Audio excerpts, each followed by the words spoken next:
This live broadcast of Wayne Finger Lakes High School basketball is brought to you thanks to the support from Generations Bank, Little John Orthodontics, Bill Cram Chevrolet, Finger Lakes Partners Insurance, It's a Wonderful Run 5K, Finger Lakes Construction, Red's Place, Ferrara Lumber, Jimmer's Auto and Stevens Garage, Penny's Place Restaurant, the Seneca Falls Country Club, the Omen Theater, FingerLakes1.com, Digital Marketing, and Aflac Supplemental Insurance.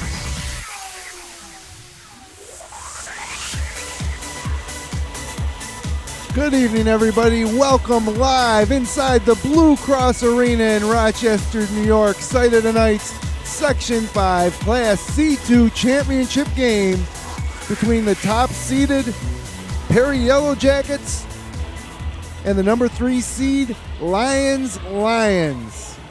I'm Jim Sinacropi, sitting up in the rafters here at the Big House alongside Matt Verkey and Rhett Taccone.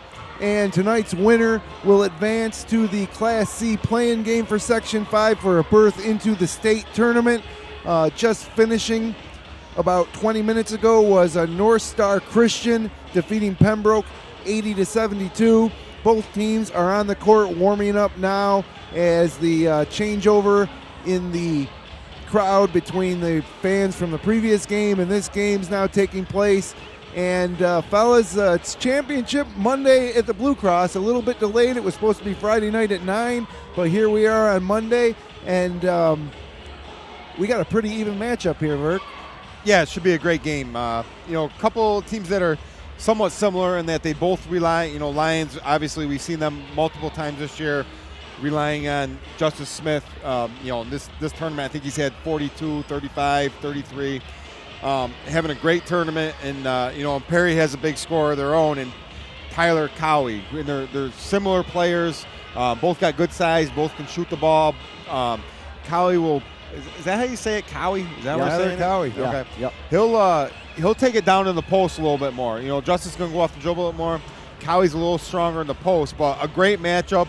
And I'm sure at some point tonight we're going to see those two guarding each other. And I'm not really sure that Perry has a whole lot. We might see Kroll guarding Justice a little bit. But great matchup, two very well-coached teams. A lot of history between the two. They seem to meet every year up here in the Blue Cross. Perry beat Lyons a couple years ago, I think, in the semifinals. So, this Lyons team, some of these players are on that team looking for revenge tonight. And, it's been 3-4 years since Lyons won that championship, so they're hungry. And Perry is as well, obviously.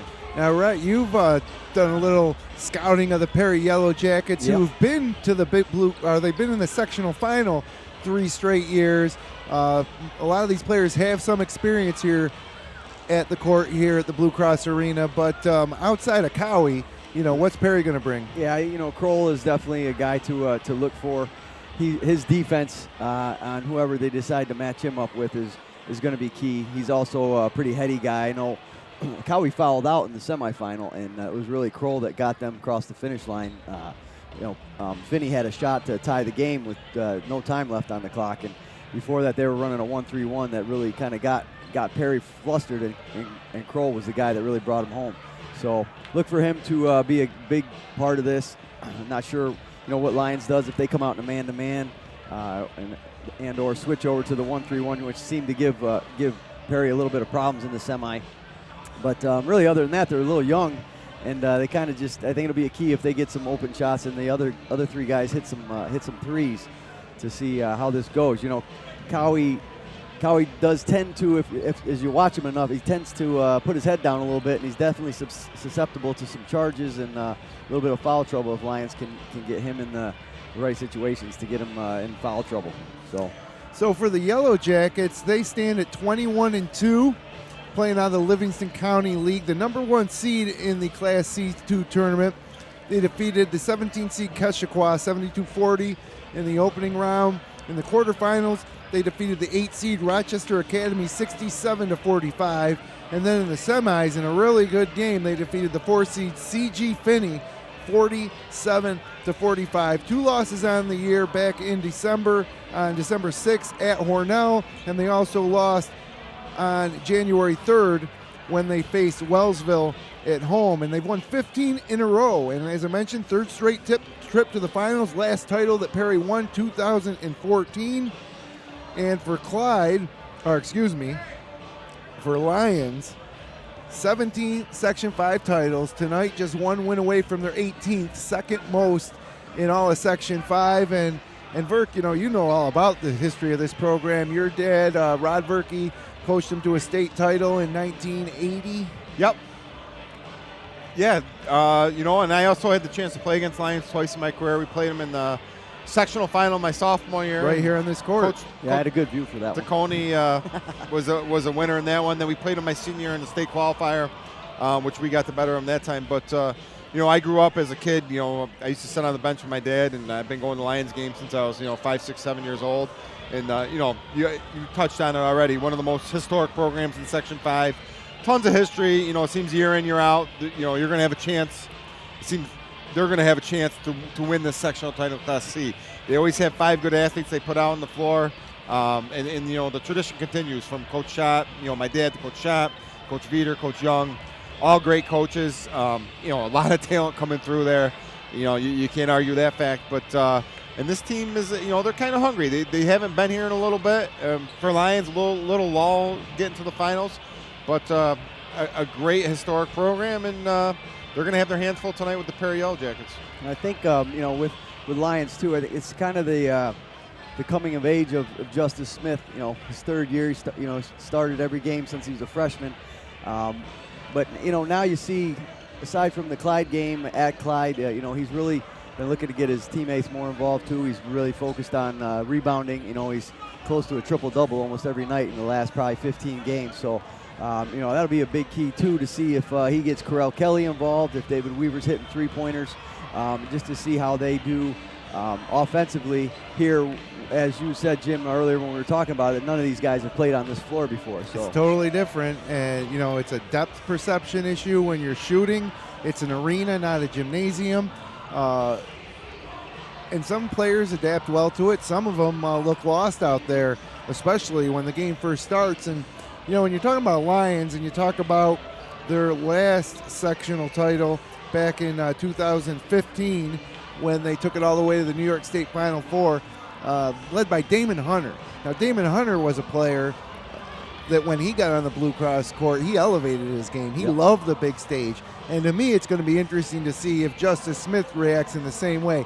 Justice Smith was our FL1 Sports Player of the Year in all the Wayne Finger Lakes as a junior, but he's never played on this court before or in a sectional title game. And so, to me, that's going to be a key to the game, is how well Justice Smith performs. Yeah, I think in talking to Coach Young a little bit yesterday, he's been real happy with Justice in that he's not settling for threes. At times in his career, I think he would settle for three, but at 6'5" with his athleticism, he needs to get to the basket. And Coach Young's been very pleased. He's been determined to get to that basket. And when he's hitting his 10, 12 foot pull up, he's really unguardable because he's so big, he jumps so high, nobody can guard him.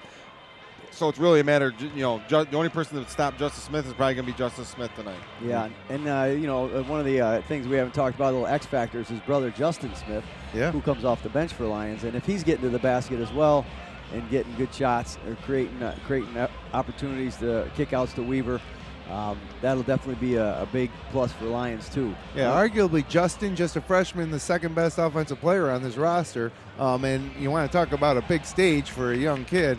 And the interesting thing, I had these kids on the podcast. I had Jordan Harris, Justice Smith, and David Weaver, and I asked them about Justin Tootie Smith, Justice's younger brother, and they said that he likes the bigger the game, the tougher the competition. That's usually when he has his best game. So it doesn't get any bigger than this. A team that won 15 in a row, the number 1 seed Perry Yellow Jackets, for a sectional title here on the court at the Blue Cross Arena in Rochester.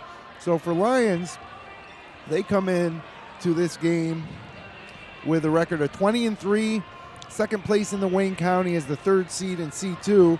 In the first round, they defeated number 14 Rochester Prep 73-61. The quarterfinals, they were all over number 11 seed Warsaw 84-59, and then in the semis, they defeated number 7 Cuba Rushford 92-50 at Bath Haverling. And so when you look at their road to the finals here, they didn't play anybody higher than a 7 seed. And, you might say that they had it easy. They didn't have to play Alexander in second round. They played Warsaw. Well, yeah, I think, with Finney being the 4, that's a tough draw for Perry, and we saw Finney play Miners. Miners did a nice job against them and really beat them pretty handily. But Finney beat Clyde this year at Clyde. Yeah. So, a great test for Perry and, a team maybe somewhat similar to Lyons in that they get up and down the floor pretty quickly. But, Perry's battle testing, playing Wellsville, Hornell, good physical teams. I don't think Perry's going to be intimidated here at all tonight. And, again, I just really interested to see the matchup tonight between Smith and Crowley for Perry. Yeah, it's been a great weekend here on FingerLakes1.com for the teams we follow in the Wayne Finger Lakes. It started on Saturday afternoon when Wayne defeated Northeast Douglas 57-54 here in the Blue Cross. The victory was Wayne's 20th win of the season and propelled them into the Section 5 Class A play-in game where they'll face Irondequoit, the Class A1 champ. Wayne opened up a 20-10 lead after the first quarter before Douglas won the second period, making it 26-21 at halftime. And in the second half, the Panthers evened the score at 46-46 with under 3 minutes to play before back-to-back buckets by Nick Big Country Carmichael gave Wayne the lead for good, sealing the victory, going 7-8 from the free throw line in the final quarter. And we'll have Coach Bill Thompson up here at halftime to talk about his second straight sectional title and preview that game against Irondequoit on Wednesday, which will be at Rush Henrietta. And the winner of this game will also advance to Rush Henrietta for the Class C state play-in game where they'll face North Star Christian. Also on Saturday here at the Blue Cross, Clyde Savannah defeated Honeyway 69-47. And with the Bulldogs leading by 5 in the first quarter, senior leader John Marble suffered a horrible ankle injury that stopped play for several minutes, resulted in Marble being taken off the court on a stretcher as the Golden Eagles retreated to their locker room. And several Honeyway players visibly shaken by that incident. And then after play resumed, Clyde Savannah took full control of the game, eventually cruising to a 69-47 victory for the school's first sectional championship since 2014. They move on to face Class D2 champion Prattsburg in the Section 5 Class D New York State playing game on Wednesday night in Penn Yan. So, here's the deal for FL1 Sports. If Lyons wins tonight, we got a doubleheader at Rush Henrietta. So we'll cover both of those games in Rush Henrietta. If Lyons loses, we're going to go cover Clyde Savannah in Penn Yan. I'll be calling whichever game or wherever we are with Kevin Sharp on FingerLakes1.com. So Wayne fans might be wanting to root for Lyons if they want us to be there in Rush Henrietta, but we'll go for the twofer if Lyons wins, and we'll go take a shorter drive to Penn Yan and cover Clyde if Lyons were to lose tonight. Also on Saturday championship weekend, South Seneca, the Lady Falcons, defeat Red Jacket 55-36 in an all Finger Lakes West girls final. And South Seneca's girls basketball program is not skipping a beat after Saturday's 55-36 win. It's their 2018 Section 5 Class C2 champions on the girls' side. South Seneca's third straight title, and they now advance to the Class C2 state playing game on the girls' side of things, where they'll face Notre Dame Batavia at Marion High School tomorrow night, and that game will be live on FL1 Sports with Dave Barnick bringing you that call. And then also a team that is able to advance directly to the state tournament, the Mid-Lake Screaming Eagles girls on Saturday defeated Bath Haverling 70-40, their first sectional title since 1975, and they move on now to the Far West Regional to take on Section 6 representative in Class B, and that game will be at Rush Henrietta on Saturday.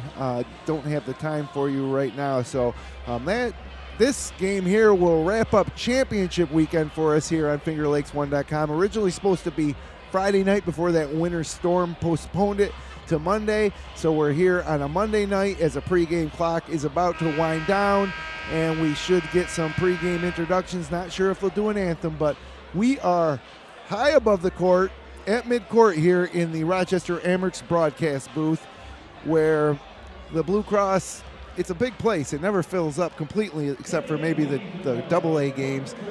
Lions fans are in front of us and below us, I should say, and across the way, the yellow and black of the Perry Yellow Jackets is starting to fill in. The Blue Cross Arena, of course, Les Harrison Court has Rochester Razor Sharks colors of light blue around the out of bounds the entirety of the court, and orange inside the three-point area, with the key being unpainted and just wood, the Section 5 logo covering the Razor Sharks logo at midcourt. And we are just moments away from getting underway here as both teams meet at half court for a handshake, show of sportsmanship, and we should be about ready for starting lineups. And, you know, both you guys haven't played here before. You know, as a coach, what do you tell your kids when you're in the locker room before you come out here to this big arena? Just, you know, I think you just stress it's just another gym. You know, obviously it's a big moment, and, you know, every kid's dream is to play here. But as big as the moment is, you just try to keep them calm and just stress it's just another game. Well, it looks like we are going to have an anthem, so we are going to step aside for about 90 seconds, and when we come back, it'll be just about time for tip. So stay with us, hang tight. We're just moments away from the Section 5 Class C2 title game between the Lyons and the Perry Yellow Jackets here on FingerLakes1.com. Keep it right here.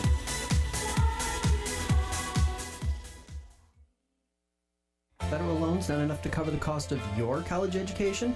The private student loan available through Generations Bank can be the answer to your funding needs. Learn more online at mygenbank.com or call 315-568-5855. Generations Bank, with locations in Auburn, Farmington, Geneva, Phelps, Seneca Falls, Union Springs, and Waterloo. Be sure to check out their mobile banking app or visit them online at mygenbank.com. Dr. Littlejohn and his outstanding orthodontic team share a common goal: to ensure the overall wellness of each patient through their orthodontic care. They utilize the latest technological advances in the orthodontic industry, including digital scanning and Invisalign. Dr. Rod Littlejohn is proud to support our area high school athletes. Check out their website at littlejohnortho.com. Bill Cram Chevrolet on Route 5 and 20 between Seneca Falls and Waterloo, where your car buying is fast, fun, and easy. Mention you saw them on FingerLakes1.com and receive a $250 credit to use towards the purchase of any new or used vehicle. Browse their inventory at BillCramChevrolet.com or stop in and see why you'll save plenty on 5 and 20 with Bill Cram Chevrolet.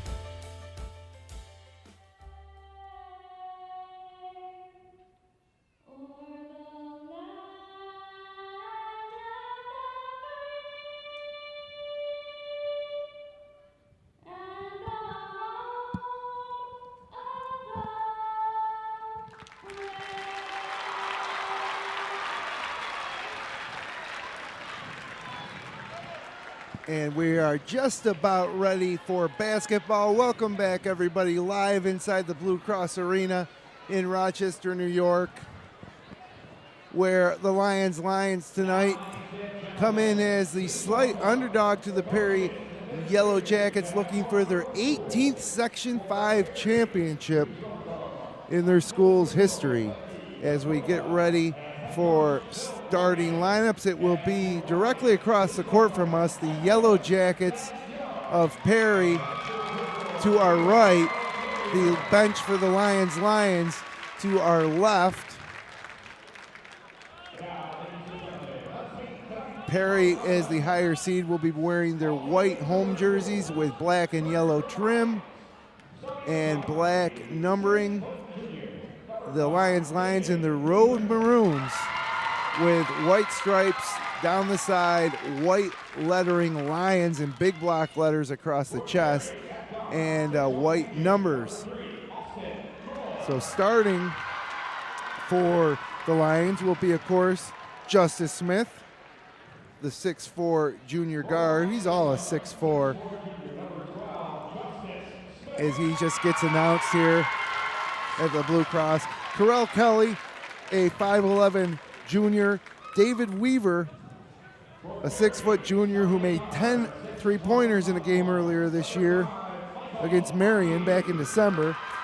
Sophomore Benji Kemp at 6'2", and senior, one of the lone seniors, along with Seth Van Buskirk on this roster, big Jordan Harris, wearing number 42.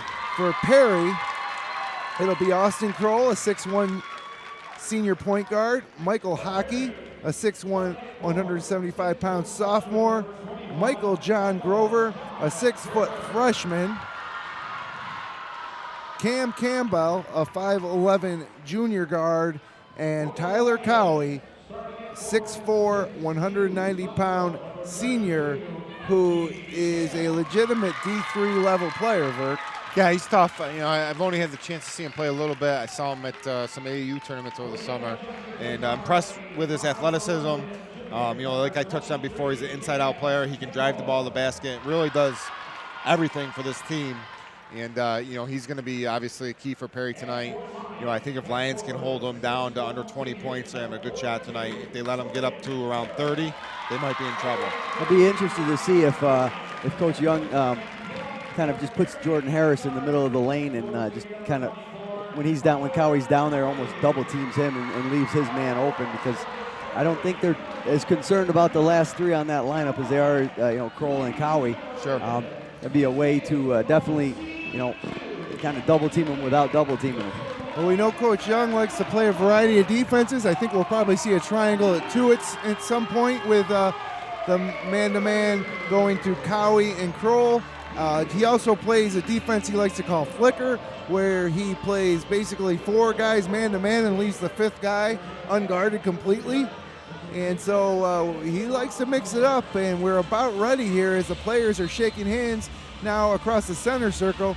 It will be Justice Smith jumping against Tyler Cowie,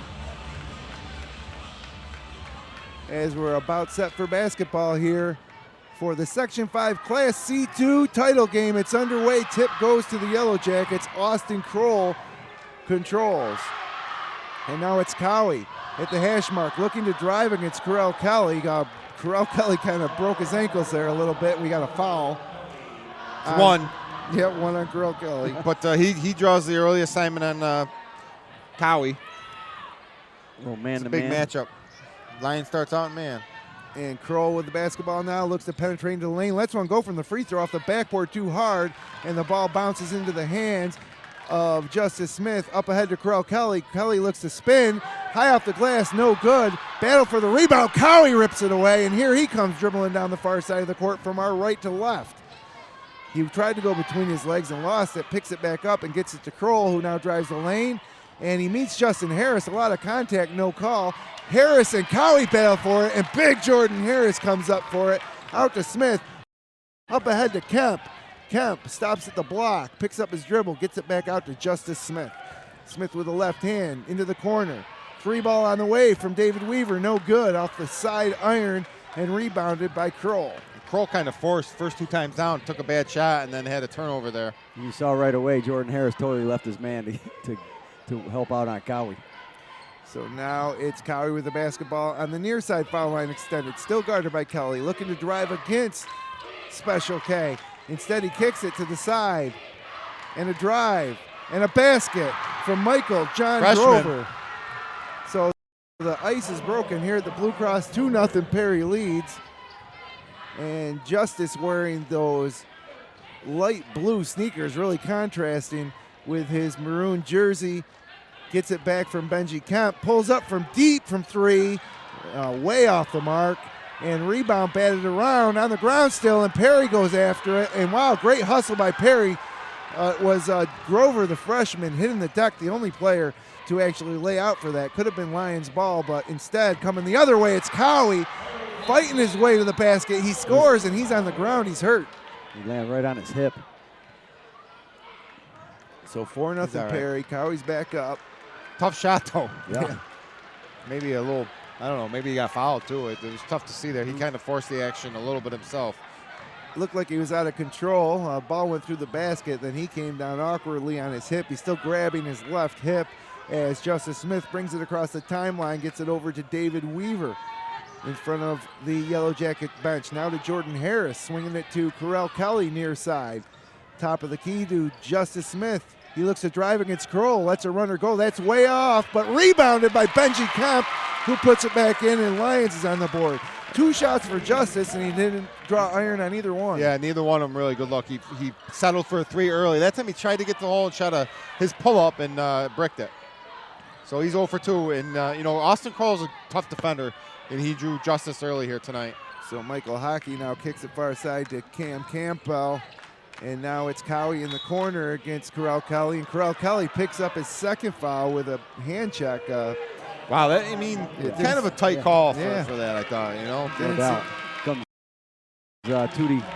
So Tootie comes in, so not, they don't lose much with that substitution. Justice Smith, although Tootie's got to guard Cowie now. Younger brother comes in, and it looks like to me like right now they are playing that junk defense, that flicker defense, as Cowie just backs him in and pulls up from about 10 feet and hits the jumper. Tough move. He has 4. It's 6-2. Perry over Lyons. 5 minutes to go here, first period from the Blue Cross. Weaver now with it. Dribbles out to the top of the key, still dribbling. Now gets it over to Benji Kemp. Foul line extended near side. He holds it over his head. Hands it off to Justice now. Justice denies a pick from Jordan Harris. Drives baseline. Kicks it back out to Weaver. They swing it now as Tootie Smith drives. Blocked by Cowie right out of bounds. And there'll be 5 seconds for the Lions to shoot when they inbound from the corner here, the corner of the court nearest to us. Early on, you do sense the confidence in Perry. Opposed to a little nervousness from Lyons. Way out top to Benji Kemp. He has to shoot. He doesn't I don't know. He think they gives it to realize Justice. 1 second, the shot clock is going to expire. They had no idea that they only had 5 seconds to shoot there. Somebody's got to call that out, obviously. I'm sure the bench was aware. Maybe hard to hear down there in the court. They were way on the other side. They were in absolutely no hurry there with 5 seconds to go on the shot clock. So now it's back to Perry. They have a 4-point lead, and it's Austin Kroll taking his time, getting across. I think Perry will try to slow down this pace. Lions may try to push it. Big court. Coach Young switching to a 2-3 zone here. He didn't like the matchup, I think, with Cowie early. I don't think he's got a guy who can guard him. Cowie has it on the foul line now, working against Jordan Harris, and they're going to tag Harris with a foul. Yeah, so bad news for Lions if, they're going to be calling a lot of these fouls close because it looks like Perry's offense is mainly get it to Cowie and let him go to work. And he doesn't, Cowie does a nice job. He catches, he squares, and he assesses the defense. So a 3-pointer on the way, no good, and off the hands of Tyler Cowie and out of bounds, or excuse me, off the hands of Michael John Grover and out of bounds. And it'll be Lions basketball as Kemp tosses it into Justice Smith. And Justice brings it across the center line, gets it to David Weaver. Now it's Jordan Harris with it. Back to Justice in front of the Yellow Jackets bench. He pulls up from the elbow. Again too hard, barely drew iron. And Jordan Harris rips it away from a Perry player, but not before they call a jump ball. It'll stay here with the Lions. Yeah, Justice not even coming close early. 3 shots, and they all hit the backboard. So now Justice inbounding to Harris. Gets it to Tootie Smith, who looks to drive, a little crossover, and throws one up, not even close. Benji Kemp swats it to keep it alive, but it's into the hand of Austin Kroll. And nobody from Lyons is able to even come close to scoring at this point as Cowie now kicks it to the corner to Kroll. Now a baseline jumper is good from the freshman Michael John Grover. He has 4. Yeah, 2 buckets for him early. And he's the guy they're leaving open. 8-2. Perry leads. Justice tries to get to work against Kroll. Drives, throws it off the glass. No good. Again, way too hard. Doesn't even draw iron after it hits the backboard, and it's rebounded by Perry. All 4 of his shots have been forced up pretty good tonight. So 2-3 zone now for Lions with a back line of Kemp, Harris, and Smith as Kroll controls. Kicks it across to Michael Hockey, and now into the corner to Grover, and it's way back out top to Kroll. He looks to drive. Cowie now with it. Foul line extended in front of Coach Zach Young on the Lions bench, looking to dribble against that zone. Hockey now has it stripped away by Benji Kemp. It's up ahead to Justin Smith. He takes it to the basket. Blocked out of bounds by Cowie. Cowie just sized him up and waited, and he really, instead of slapping that out of bounds, could have just snatched it. Yeah. Both Smith brothers struggling here a little bit early. Tootie had 2 shots rejected out of bounds by Cowie. Looks like coach is making another substitution. Van Buskirk coming into the game. Van Buskirk for Harris, the 2 senior centers. Van Buskirk bringing a little more size and height and a little less athleticism. And now Van Buskirk hands it to Smith, pulls up for 3, back iron no good. That shot looked a little better, but a little too hard. And it's 8-2 with 2:14 to go here in the first period. Austin Kroll. Inside, great pass from Cowie to the freshman Grover, who is fouled on the way up and gets the basket to go. Coach Young wanted to travel. And that foul is going to be on Justice Smith. That's 6 points for 6 or 7 points for him. 6. That foul was on Smith, right, guys? They don't post him here. I think it was it Van Buskirk? Yeah, I think it was. It was Van Buskirk. Okay. We'll go with that. And the only free throw off the mark for Grover. He has 6 points to lead all scorers, pulled down by the Lions.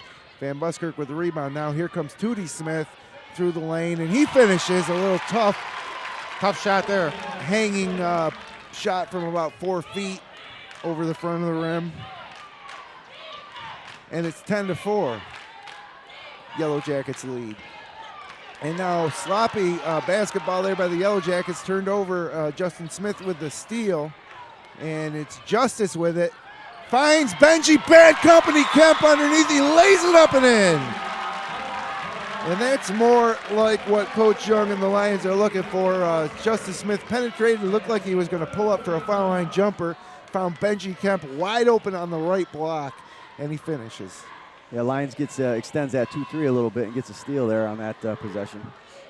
Really just sloppy by Perry, though. Unforced turnover, just making simple passes against Lions zone leads to a little breakout. And, Lions with a down 10-2 answers with 4 quick points to cut the lead to 10-6. I bet you if you asked Coach Young at the beginning of the game if Grover was going to be the X factor at this point, I don't think he would have thought that. I also think Lyons is lucky to just be trailing by 4 the way they open things up offensively. Really struggling to get good shots, and then when they are taking shots, they miss them badly. But I think they're starting to settle down here now as it's 10-6, 1:25 to go first period. Kroll brings it across the timeline, more 2-3 zone from Lyons, but they really are extending that out almost near midcourt. Yeah, much more active, and I like it. Forced them to play a little quicker. And a beautiful high-low pass to Grover, but he misses a layup, but the rebound stays with the Yellow Jackets. Van Buskirk blocks Kroll. Kroll still on the ground. Here comes Justice Smith the other way, and he's fouled by Cam Campbell to stop the fast break. So that's just the first team foul on Perry. And we talked about some struggles for some of the Lions players, but Kroll, to me, for Perry, is kind of struggling here early. He's 0 for 4 from the field and really not even coming close. He's given up a lot of size to Smith. Yeah. So Kelly checks back in with those 2 fouls as David Weaver takes a seat, and Lyons gets to work. It's Justice Smith driving the lane, taking it right up and at the Yellow Jacket defender, rebounded by Benji Kemp. Put back by Corral Kelly, no good. Here comes Yellow Jackets the other way. It's Hockey with a basketball in the corner, double teamed. He throws it off the leg of a Lions defender. It'll stay with Perry. Yeah, really nowhere to go. I think Perry coach would be happier if he just pulled that out. Coach Wyant end up dribbling into the corner and getting double teamed.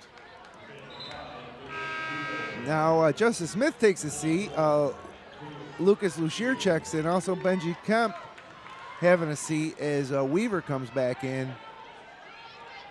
And 26 to shoot as the Yellow Jackets inbound it. It's Hockey with it on the far side of the top of that zone. Into the corner, Kroll tries a 3 ball short. And Buskirk goes up and gets the rebound, and he's fouled Let's see who they get. 12, I think. 21. They gave it to Michael John Grover. So that's his first. Cowie was involved in that scramble for the ball as well. And now Grover actually takes a seat. It's like Farmer went in for him. And Chalice Farmer, the 6-foot sophomore, replaces him. And there's 20 seconds left in the period. Shot clock's off. Perry leads 10-6. And Justin Tootie Smith with the ball near half court, guarded man-to-man by Kroll. He drives by him into the paint, hangs off the glass too hard, rebounded by Cowie. 5 seconds, dribbling down the far side, 3 seconds, 2 seconds, pulls up from 15 and hits. Big shot to end the first period by Tyler Cowie, and your score after one, the Yellow Jackets of Perry 12, the Lions just 6. Stay with us, second quarter action straight ahead here. You're listening to Championship Basketball here on FingerLakes1.com. Federal loans not enough to cover the cost of your college education? The private student loan available through Generations Bank can be the answer to your funding needs. Learn more online at mygenbank.com or call 315-568-5855. Generations Bank, with locations in Auburn, Farmington, Geneva, Phelps, Seneca Falls, Union Springs, and Waterloo. Be sure to check out their mobile banking app or visit them online at mygenbank.com. Dr. Littlejohn and his outstanding orthodontic team share a common goal: to ensure the overall wellness of each patient through their orthodontic care. They utilize the latest technological advances in the orthodontic industry, including digital scanning and Invisalign. Dr. Rod Littlejohn is proud to support our area high school athletes. Check out their website at littlejohnortho.com. Bill Cram Chevrolet on Route 5 and 20 between Seneca Falls and Waterloo, where your car buying is fast, fun, and easy. Mention you saw them on FingerLakes1.com and receive a $250 credit to use towards the purchase of any new or used vehicle. Browse their inventory at BillCramChevrolet.com or stop in and see why you'll save plenty on 5 and 20 with Bill Cram Chevrolet. And welcome back to the Blue Cross Arena, where your score 12-6 after one period. Perry leads Lions. Perry starts with the basketball. And it's Hockey getting it into the foul line area to Cowie. Now back out to Kroll, the point guard. He scoops it into Cowie. Cowie hangs. He's fouled. Misses the shot. It looks like they're going to get Justice Smith there.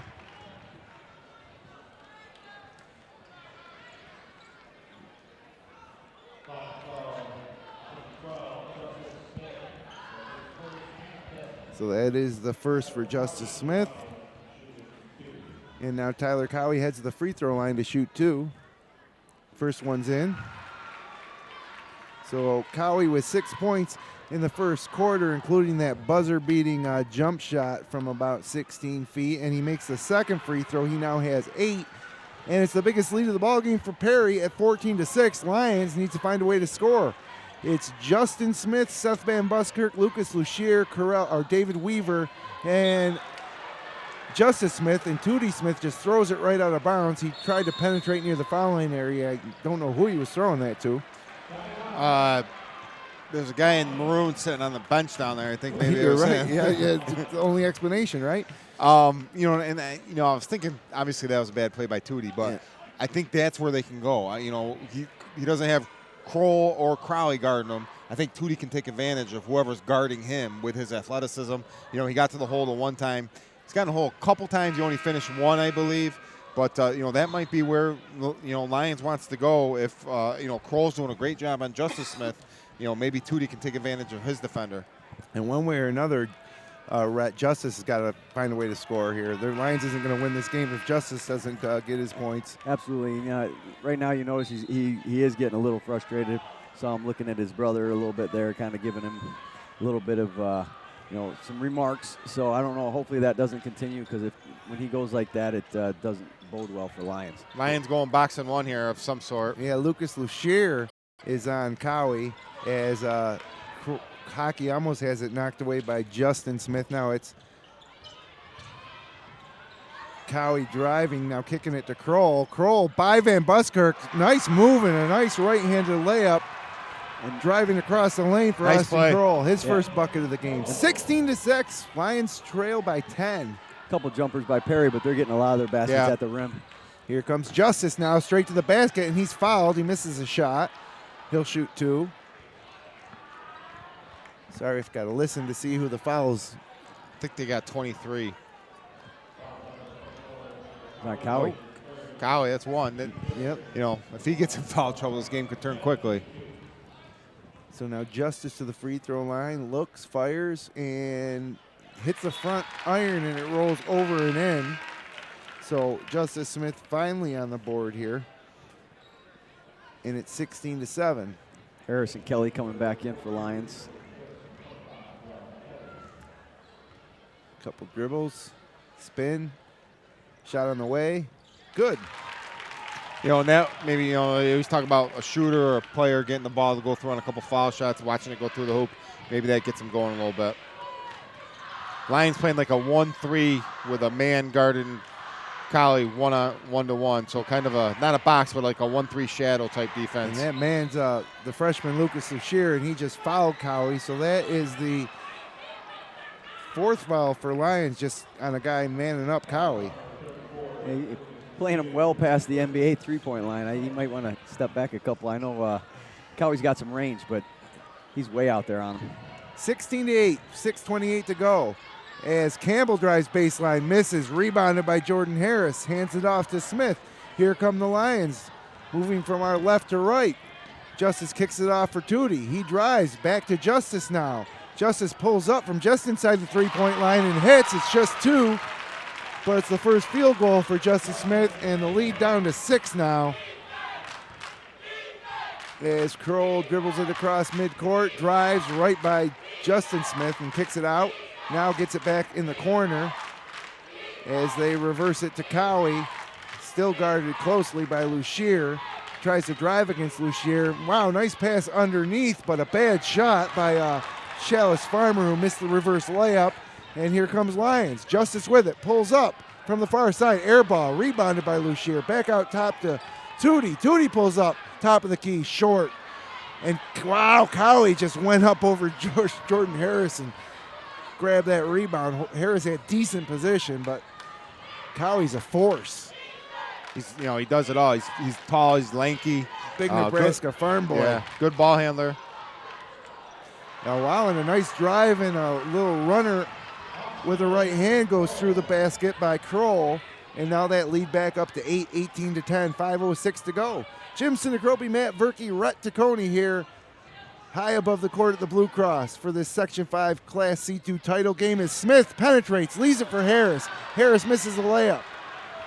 Lions have got to take advantage when they get that close. That was an easy one there. Rebounded by Chalice Farmer, and now Cowie on the other end pulls up from just inside the three-point line at the top of the key and buries it. So Tyler Cowie now with 10 points, and it's back to a 10-point lead, biggest of the night for Perry. Justice Smith now probes the top of that defense, leaves it for Tootie Smith out top of the key. A lot of one-on-one by Lions. Back to Justice. Justice drives the lane, pulls up. Let's go. Back iron, no good. Rebound ripped down by Tyler Cowie. That's his 4th rebound, too. He's definitely controlling the middle there. Cowie picks up his dribble, swings it over to Austin Kroll. Those two have been buddies since they were young, playing basketball together. Youth leagues, AAU travel, and now up through the ranks here at Perry. A couple of seniors. Wholesale substitutions for Perry right now. They stopped playing, not sure why. Yeah, shot clock maybe wasn't working. It's only at 33, and Perry worked it up the court there, so I'm guessing shot clock malfunction. At least under 30, although they're leaving it at 33 for the moment. And now there you go, 29. So into the ball game for Perry, Carson Deviney, a 5'9" sophomore, Michael Hockey, Austin Kroll. They just missed Crowley. They had him coming off a double pick. And they're leaving Michael John Grover wide open in the corner. Nobody's even guarding him right now. And Kroll, with 12 to shoot, is way out near midcourt. Lost it up to Tyler Cowie. He's double teamed. He just rolled over Benji Kemp. Now pulls up for a 3 and misses it. Rebounded by Weaver. Lyons has numbers the other way. It's up to Benji Kemp. He takes it right at Kroll. Too hard, no good. Jordan Harris tracks down the long rebound. Kicks it out to Smith. Smith drives baseline, up and under. Reverse layup's good. 6 points this quarter for Justice Smith. 20-12. Yellow Jackets lead. And now Benji Kemp denying the ball from Full court. Cowie, full court. Face guarding him, absolutely totally face guarding him right now. He does get loose and gets the basketball. You know, even with Justice Smith scoring that basket, the big difference is the looks that Lyons is getting and Perry's getting. Perry's getting a lot cleaner look. So right there, Cowie drove the lane, met some resistance from Justice Smith. The ball was loose. It went out of bounds on the baseline, and it'll stay with Perry with 14 to shoot. Timeout on the floor. So things settling in, guys. Justice getting a little more comfortable, but Lions have built themselves a bit of a deficit here, down 8, 20-12 with 3:07 to go here, first half. And obviously within striking distance, Lions doing enough to stick around. I think Lions will settle down here a little bit. Still showing some jitters for playing in the Blue Cross for the first time in a little bit. But Justice has settled down here. He's got 2 field goals now. Look for some of the other guys to settle in as well. And Coach Young really going to a hard man defense on Crowley. Everybody else playing a zone. Really face guarding him full court, trying to frustrate him a little bit. I'm sure he's seen this before, and throughout the year, obviously, being the player that he is, I'm sure he's seen boxing one and all kinds of junk defenses before. So I think Perry wanted to call timeout here and review maybe a little bit of their boxing one type offense, and you still got to continue to ride your stud if you're Perry. And Cowie is not going to be muscled. You're not going to out-muscle him. No, he's a big, strong kid. I think they got him listed at 180, 190. You're definitely not going to out-muscle him. And he's lanky, and he's a great ball handler, too. Yeah, I was going to say, for a big guy, he's really good off the dribble. Yep. So they lofted in out of the inbounds to Cowie. He leaves it for Kroll in the corner. Only 10 to shoot for the Yellow Jackets. Now like Hockey with the basketball. Gets it to the left side to Deviney. And now with just 3 seconds to shoot, Hockey gets it back. A little runner from the free throw line. Backboard, no good. Big rebound by Jordan Harris. Outlet to Smith. Here he comes on the near side of the court. Pulls up, scoops. Can't get it to go, but he's fouled by Michael John Grover. That'll be 2 on Grover. And Justice Smith will head back to the free throw line where he made his last 2. He has 6 points this quarter, trying to cut that lead down from 8 to 6. Perry's got to do a better job of finding him. I think they're a little confused as to who was guarding Justice, and he was able to really get to the basket pretty easily there. Makes the first free throw and really find him in transition, because I think Lyons is struggling a little bit in their half court. But every time Perry's missed it, Lyons has looked to, or Perry's missed a shot, Lyons looked to push it up court, and it's resulted in good things for the Lions. Smith misses his second attempt. The lead is 7, and now Tyler Cowie with the basketball, working against Justice Smith at the top of the key. Kicks it to Kroll, and nobody at all is guarding Michael Hockey. Kroll to Cowie, again guarded by Smith. Looks like a triangle and 2 as the ball comes out now to Hockey, and now Tootie Smith comes out to pick him up. And with 10 seconds to shoot, it's back in the hands of Kroll. 30 feet from the basket. He drives, lets one go, no good. Oh, off the hands of 2 Lions. Lions is in a fresh shot clock for Perry. Lions got to come down with that rebound. 2 looked like Harris and Kemp were fighting over it. And now Cowie with the basketball, dribbles between his legs, kicks it way across the court to Hockey. Shot way off from 3, and this time Harris pulls down the rebound into the hands of Justice Smith. Right down the center of the court comes Smith, right side of the lane, lets one go, no good. Foul on the ground. I don't think that'll be shots. And it's Romero's actually in the game in place of Justin Smith. They got Kroll with the foul there, so I think that's just 1 on him. Just his first, yeah, and right there he is, Austin Romero into the ball game. The 6 foot, 140-pound junior, and that's 140 when he's wet. I was going to say 140 is generous. And Jordan Harris checks out as Seth Van Buskirk checks in, and Van Buskirk weighing in at 240, and that's when he's dry. Inside to Justice in the paint, turnaround, back iron, rolls in. Justice is getting going. Justice has all the Lions points this quarter, all 9 of them, and it's 20-15. Perry leads as Tyler Cowie works against Justice Smith in front of the Lions bench. Now he swings it, tries to swing it, but it's stolen by David Weaver. And now Weaver dribbles right side, got caught underneath the basket, missed the shot, but ends up getting his own rebound. Is now Justice with it. Over to Romero and back to Justice. Smith working off a Van Buskirk pick. Three-pointer, yes! Uncharacteristic turnover for Cowie there. Yeah, just a bad read on his part, obviously. Threw it right to the Lions defender. 2-point game, 54 seconds to go here in the first half of the Blue Cross. Romero got a hand on that one, but it ends up in Cowie's hands now with 20 to shoot. He works against Justice, driving the lane, loses it, but they got a foul. Looks like it's going to be on Benji Kemp as Cowie lost the basketball. I think that's going to be 1-on-1. That's a 7th team foul. Really some big shots here for Perry. They've, I think Lions on an 8-0 run here. Coach Young going back to that man-to-man. He putting Justice on Cowie's made a little bit of a difference here. Yeah, he probably was afraid to get some early foul trouble on Justice if he did that. Justice just with 1 right now. Free throw missed and rebounded by Justice. Lions can hold. Well, they can't hold for 1. There's about a 7-second differential between the shot and game clock with 24 to shoot. 30 seconds left in the half. Correll Kelly with it now, guarded by Cowie.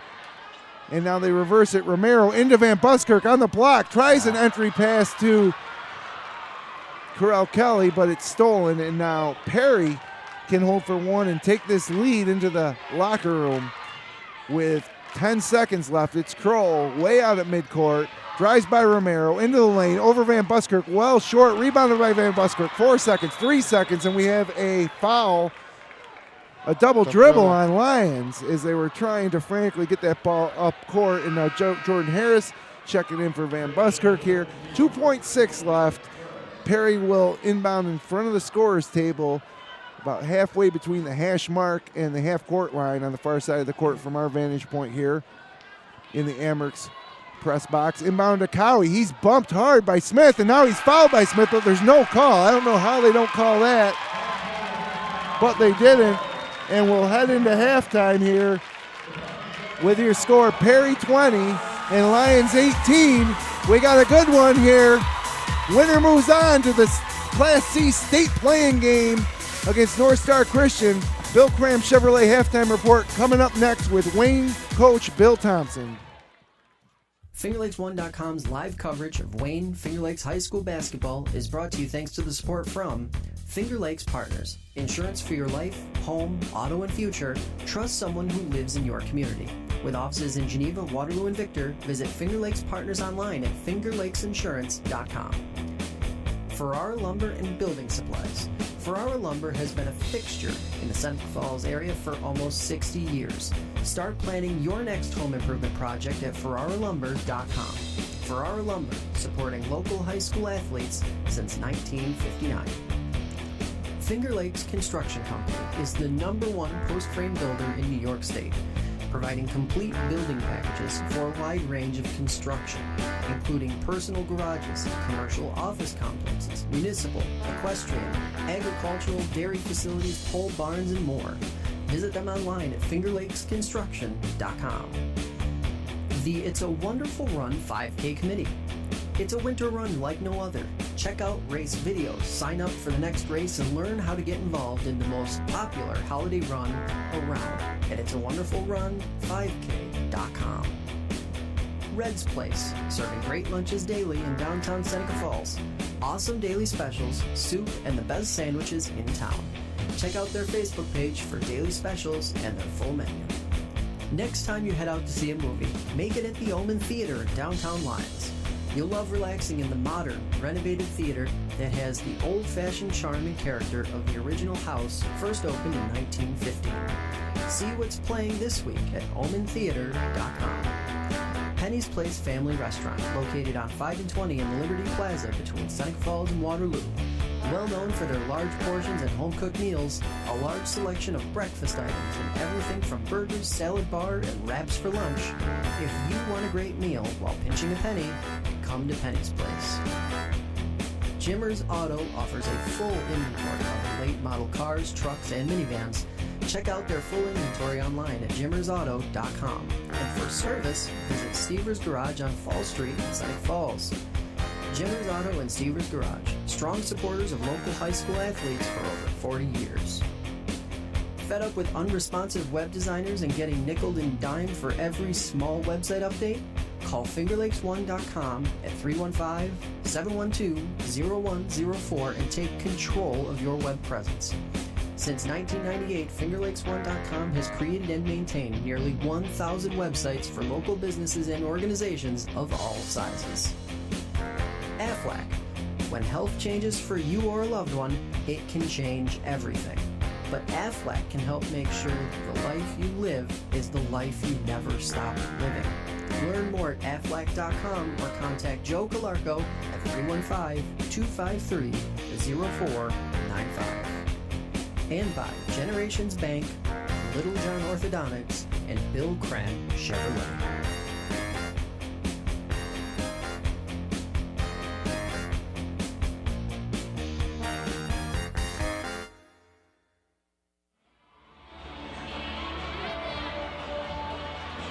And welcome back live inside the Blue Cross Arena. It's the Bill Cram Chevrolet halftime report, where your halftime score: the Yellow Jackets of Perry 20, the Lyons 18. Real quick, I'm going to run down that first half scoring for you. For Perry, it was Tyler Cowie with 10, Michael John Grover, just a freshman, with 6, and the point guard Austin Kroll with 4.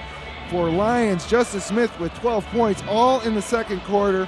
Benji Bad Company Kemp with 4, and Justin Smith, Justice's younger brother, just a freshman, with 2.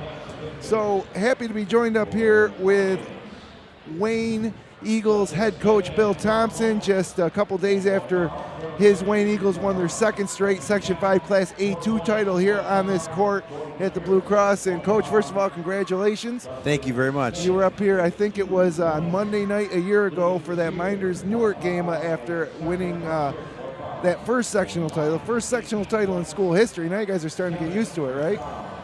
Yeah, it's pretty nice. Doesn't come around too much, that's for sure.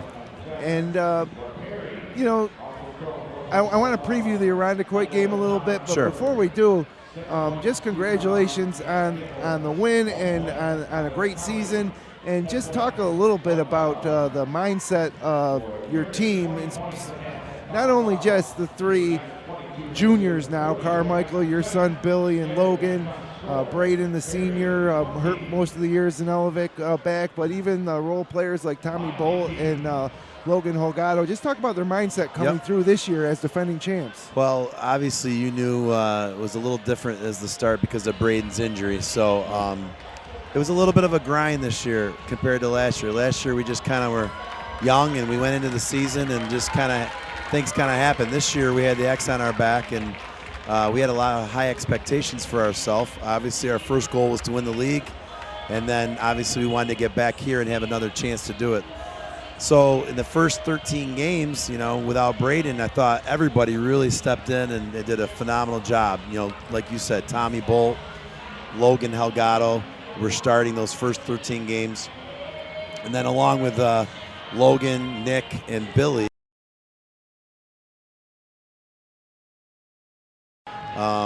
you know, they were just playing really well as a team. And then when Braden came back, you know, it took a little while to get used to playing with him, but it was, you know, that Irondequoit game that we had about 3 weeks ago was a big game for Braden, and he started to get back into the groove a little bit.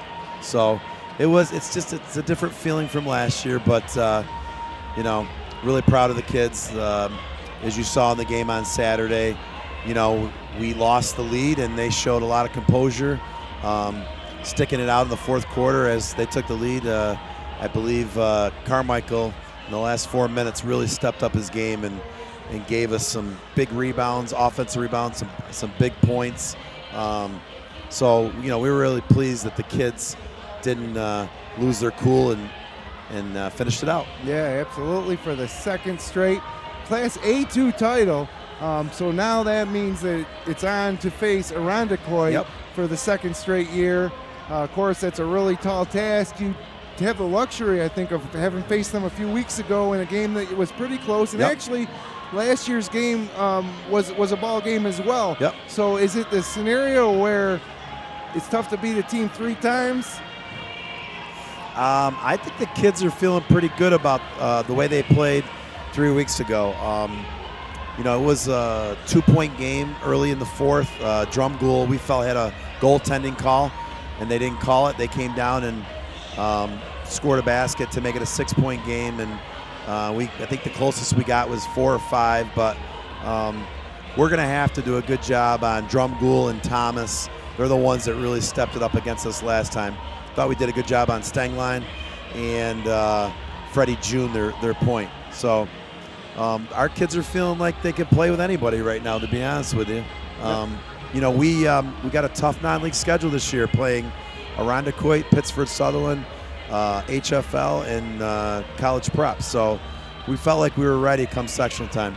Yeah, well, obviously you were, because I wouldn't want to say you rolled to it, because they were, especially that Northeast Douglas was a really close game here. They've improved a lot too. Yeah, great to see your guys come through down the stretch and win another sectional title here for the Wayne Finger Lakes Leagues. That just another fantastic postseason with Wayne winning the title, Clyde Savannah, South Seneca girls, Mid Lakes girls, and here we're hoping to see Lyons pull one out against a tough Perry team.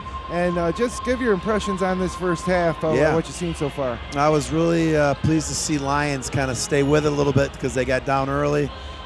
Justice was struggling a little bit in the beginning, but started to go to the hole a little bit, get a couple fouls, and some of the other kids, his brother stepped it up a little bit when they needed him, and now they're doing a better job. I don't know 24's name, but they're doing a player. Yeah, he's a nice Tyler player. Cowie, yeah, he's a big boy. Big boy. They're doing a better job on him now. They're really starting to double him a little bit and force him to get the ball out of his hands.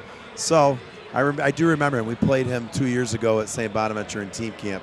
He's a really nice player. And Perry always has a good program. So this is going to go down the wire, I think.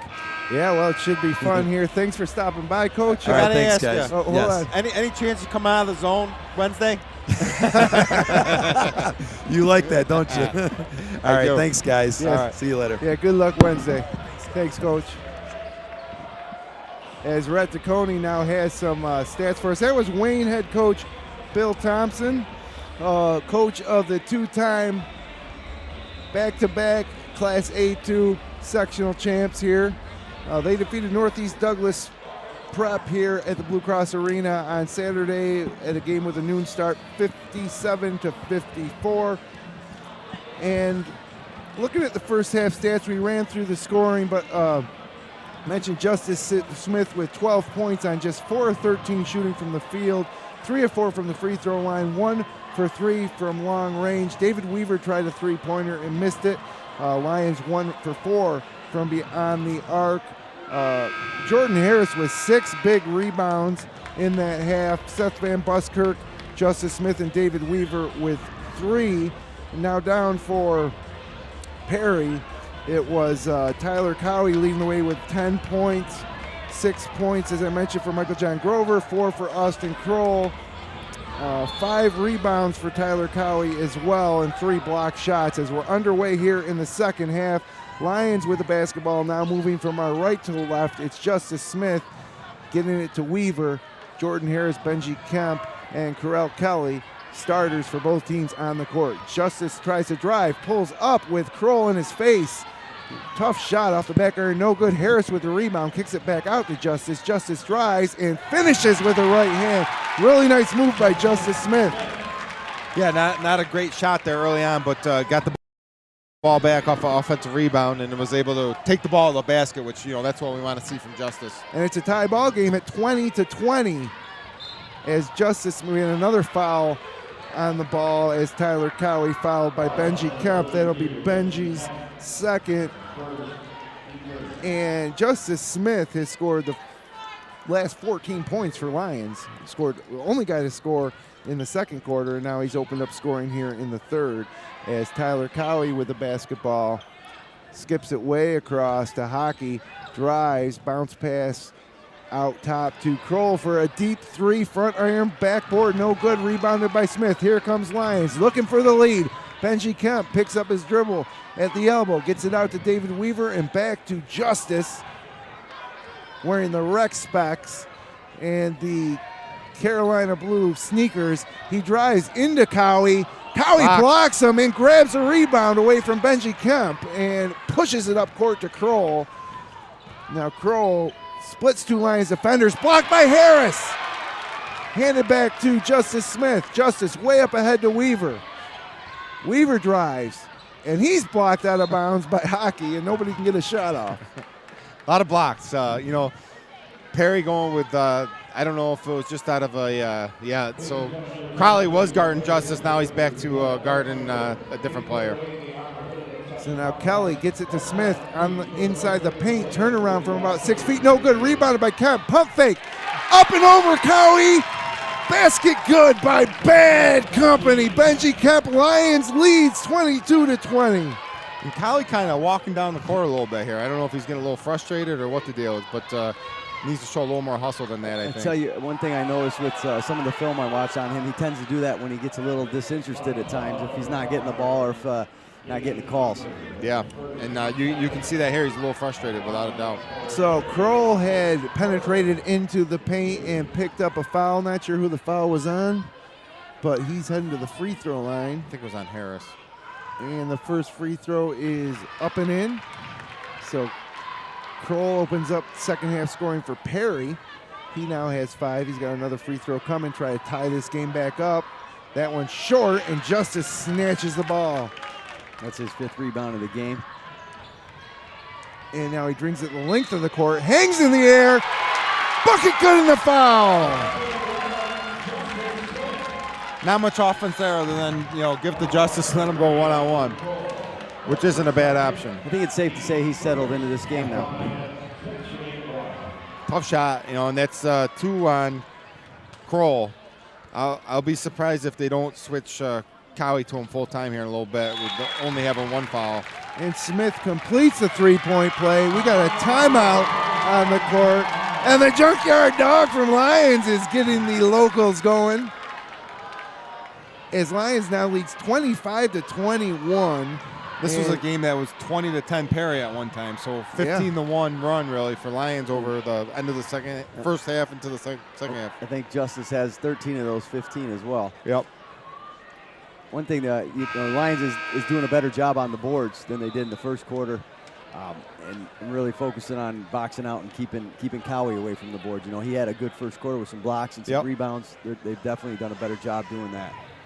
And really, you talk about Justice scoring all the points for Lyons. Nobody else is really even looking at the basket. It's he's obviously taking over. I'm sure and he's that kind of player. And this is his stage right now. And Perry's gonna have to step up their defense here a little bit. So here we go, moving from our left to right. It's the Perry Yellow Jackets. Austin Kroll with the basketball. And Lyons still playing a box and one on him. Cowie now working against Kemp. Step back three-pointer, no good. And Smith with the rebound. Here comes Justice now to the middle of the lane, over to Weaver for 3 from the wing. No. Rebounded by Kemp. Back up and over Cowie and good. Are you kidding me with a sophomore, Benji Kemp? 27-21. Cowie with the nice rebound there, and Cowie a little lazy. Gave up a weak side rebound, and Kemp put it right back in his face. It's almost as if he feels like he's got more fouls than he does. Entry pass from Kroll, stolen by Smith. He goes to the length of the court, loses it on the way up, but we have a foul. Bailed out a little bit there by the referees, maybe. Yeah, I thought he got hung up on his own player a little bit. You look at Cowie too. He's grabbing his shorts. He's bending over. He looks like he's a little gassed. I don't know if they have an option to take him out at this point. No. So the foul goes to Cam Campbell, his second, and Justice back to the free throw line, shooting 2, makes the first. It's an 18-1 run now for Lyons. 28-21. Second free throw on the way. Short, no good. So Smith now 6 of 8 from the free throw line as Cowie works against Benji Kemp into the corner to Grover. Thought about a three. Instead, he drives baseline, misses, gets his own Big bucket. Yeah, gets his own rebound, puts it back up in, and he's fouled. So the freshman who scored 6 points in the first quarter. You know, and give Grover credit. He's undersized, and he really went in there, kind of forced it, but stuck with it and got a big layup and a chance for a three-point play here.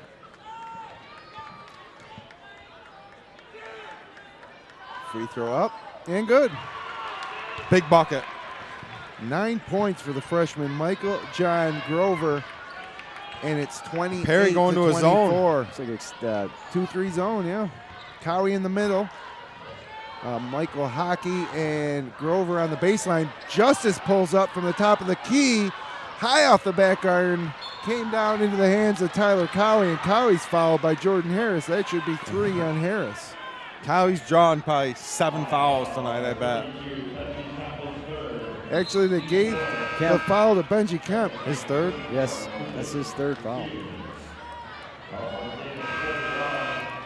So 3 fouls on Kemp, who's having a heck of a ball game, as Seth Van Buskirk checks in for Jordan Harris, and the freshman Lucas Lucier checks in for Kemp.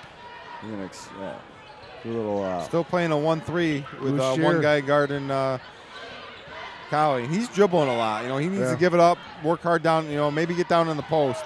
They're setting some good screens for him here. Austin Kroll tries to penetrate, pulls up, dumps it down to Hockey, who gets hammered by Smith. No call. I mean, that was a hard foul. Up ahead comes Lyons. Corral Kelly drives the lane into Cowie. Can't get the roll.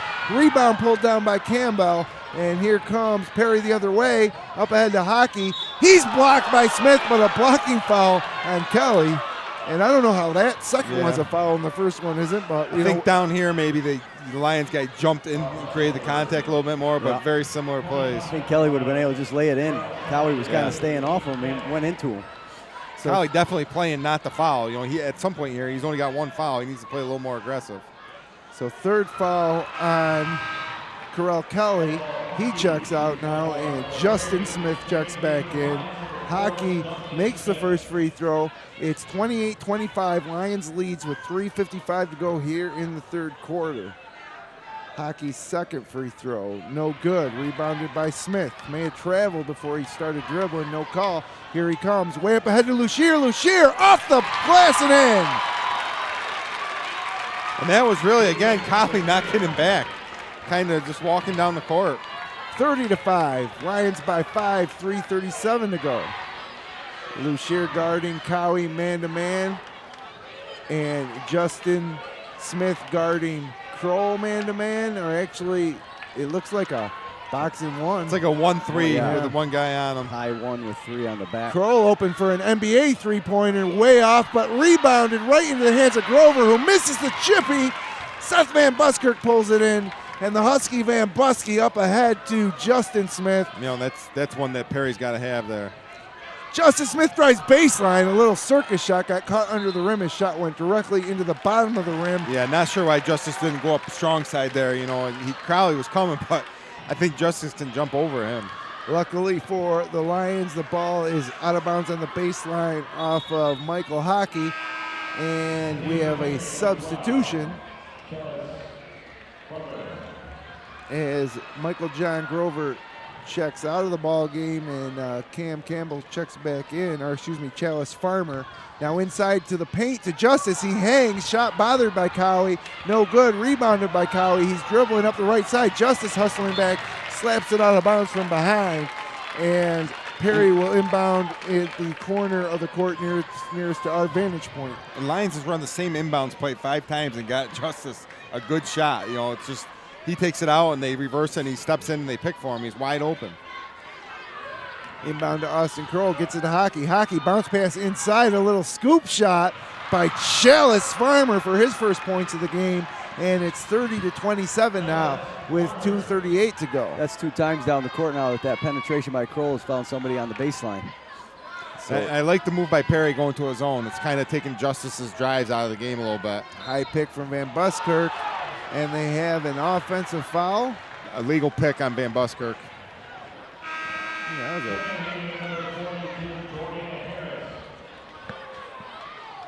So Jordan Harris checks back in for Van Buskirk. Lyons staying with that high one with the 3. The Honey Badger guarding Tyler Cowie.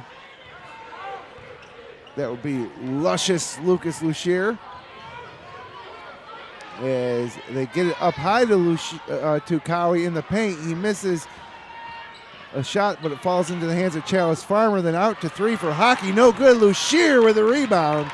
Nice box out on Cowie, pushing it up ahead. It's David Weaver driving the lane into traffic and a foul. And Cowie really needs to get back on defense. You know, he's the last man back almost every time. So free throws coming for David Weaver. I think the size of this court and the amount of minutes he's playing, having to be, constantly somebody in his face is wearing him down a little bit. They're making him work really hard on the offensive end just to get the ball. Yep. David Weaver onto the board now after making the first free throw. Foul on Michael Hockey, just his first. 4-point Lions lead. Second free throw. Rolls around and in for Weaver. Nice decision by Weaver to take that to the basket instead of settling for the 3. 32-27, 5-point lead for the Lions. 1:50 to go here, third period. It's a Section 5 Class A2 title game. And Lucier bothered Tyler Cowie. Ball went into the backcourt for an over and back. And I think Cowie holding the left side of his face might have been bumped. Lucier, a tough kid for just a freshman. Not intimidated by the bigger senior Cowie. High pick now for Justin Smith into the corner. Weaver tries a 3, well short. And it's rebounded Jordan Harris by Cam Campbell, and Jordan Harris fouled him. That's 1-1. Yeah, it is a 17th foul, so they'll walk the length of the court for free throws. As the clock stops with 1:29 to go here in the third period. Has Perry made a 3 yet? I think No. Grover didn't make one? Nope. He's got 2 3-point plays. Yeah. And, they've had some decent looks. They just don't have a good shooter. And the first free throw up and in. Makes it 32-28. Second free throw. Good by Campbell, his first 2 points of the game. And it's a 3-point ball game with 1:28 to go. Third period here at the Blue Cross Arena. Jim Sinacropi, Matt Verke, Rhett DeConey, glad you could be with us. You're going to want to keep it right here. We got a good one. Sectional championship on the line. Ball knocked out of bounds in front of Coach Young and the Lions bench. And with 23 to shoot, Weaver inbounds to Justice Smith. Perry staying in that 2-3 zone. Now Jordan Harris with it, top of the key, swings at Smith. Deep 3 on the way. Well short by Smith. And a good hustle by Weaver to try to keep it alive, but out of bounds to Perry. So 1:05 remaining third period. One possession game. Perry trails by 3. Austin Kroll in no hurry to bring this ball across the midcourt stripe here at Les Harrison Court at the Blue Cross Arena in Rochester. Cowie with it now. Dumps it down to Hockey. Pump fake over Justice Smith, up and in. Nice finish. That baseline. Hockey got Smith in the air and then finished the shot. Now with 43 seconds left, Justice works against that 2-3 zone near the top. It's over to Tootie Smith. Back to Justice. 20 to shoot, 34 remaining in the quarter. Justice with the left hand jumps to pull up, gets it to Weaver, wide open in the corner for 3. Dream Weaver. David Weaver for 3. That's only the second 3 for Lyons today, too. Lead back to 4 now, 17 seconds. Shot clock is off. And Austin Kroll with the ball way out by midcourt. He drives past Justin Smith, loses it into the hands of Campbell. Now they swing it. Cowie with it, 4 seconds. Deep 3 ball, no. Big rebound tapped by Kroll, and Smith lets one go off the backboard from 3-quarter court. And just like that, at the end of 3 periods of play, big quarter for the Lions. They lead 31, 8 minutes remaining in this one here for the Section 5 Class C2 Championship. You're listening to postseason basketball on FingerLakes1.com. Federal loans not enough to cover the cost of your college education? The private student loan available through Generations Bank can be the answer to your funding needs. Learn more online at mygenbank.com or call 315-568-5855. Generations Bank, with locations in Auburn, Farmington, Geneva, Phelps, Seneca Falls, Union Springs, and Waterloo. Be sure to check out their mobile banking app or visit them online at mygenbank.com. Dr. Littlejohn and his outstanding orthodontic team share a common goal: to ensure the overall wellness of each patient through their orthodontic care. They utilize the latest technological advances in the orthodontic industry, including digital scanning and Invisalign. Dr. Rod Littlejohn is proud to support our area high school athletes. Check out their website at littlejohnortho.com. Bill Cram Chevrolet on Route 5 and 20 between Seneca Falls and Waterloo, where your car buying is fast, fun, and easy. Mention you saw them on FingerLakes1.com and receive a $250 credit to use towards the purchase of any new or used vehicle. Browse their inventory at BillCramChevrolet.com or stop in and see why you'll save plenty on 5 and 20 with Bill Cram Chevrolet. And the fourth quarter just underway. Starts with Tyler Cowie driving down to Hockey into the corner. 3 ball from Campbell on the way, and he hits it. Big shot. So Cam Campbell cuts that Lions lead to 1 with a corner right in front of his own bench. And now Lyons gets to work. It's Tootie Smith out top to Weaver, over to Justice. Justice with the left hand. Picks up his dribble. Finds Weaver. Weaver penetrates. Kicks out to Justin Smith. Justin tries a 3. Back iron no good. And there's a big rebound by Michael John Grover. And now Perry with a chance to take the lead back with 7:16 to go. It's Cowie. Swinging it way up top to Kroll. NBA 3. Back iron no good. Cowie tracks down the rebound. And he's guarded by Lucier about 30 feet from the basket. He drives into Harris. Misses, no good. Rebound loose. Michael Hockey comes up with it this time. Back to Kroll. Now Cowie from the top of the key for 3. No good. And Justice finally pulls it down. 4 shots, no buckets for Perry as Justin Smith spins a little bit out of control. Ball on the ground. Justin comes back up with it. And they'll have 20 to shoot as he swings it over to Justice, who drives, picks up his dribble. Weaver swings it to Justin, back to Weaver, top of the key, 13 to shoot. Now it's to Smith, foul line pull-up jumper, back iron no good, gets his own rebound, 1 dribble, tied up by Cowie, and we got a foul. Cowie slams the ball down. They call it jump ball? Yep. Staying with Lyons? Yep. Oh, no. They called a foul on Tyler Cowie. One ref had a jump. They went with a foul. That's 2 on Cowie. And Lions will inbounds underneath their own basket. 4th team foul for Perry. Lions already with 7. Kelly and Kemp coming back into the game. Lucier takes a seat, as does Tootie does, I think. Justin Smith, and Corral Kelly picks up his dribble, but gets it to Kemp. Back to Weaver now, top of the key. Justice Smith wants the ball at the foul line. They keep working around. It's Harris at the block, way out top to Weaver. Deep 3, off the left iron, no good. Great hustle by Kelly, keeps it alive. Kemp controls it into the hands of Justice Smith. He tries a 3, yes!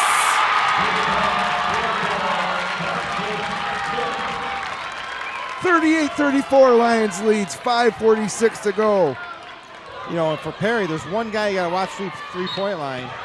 Wow, and Austin Kroll drives hard through the lane. He's fouled, misses the scoop shot. He'll shoot 2 free throws, though. You know, I'm surprised Weaver's been getting some open looks. He's just not knocking them down. But Perry's, he's the one guy who, other than Justice, obviously, you got to be aware of shooting threes, and he's been getting some open looks that could come back to haunt Perry if they continue to leave him open. Foul on Justice Smith. First free throw from Kroll is good. So he now has 6.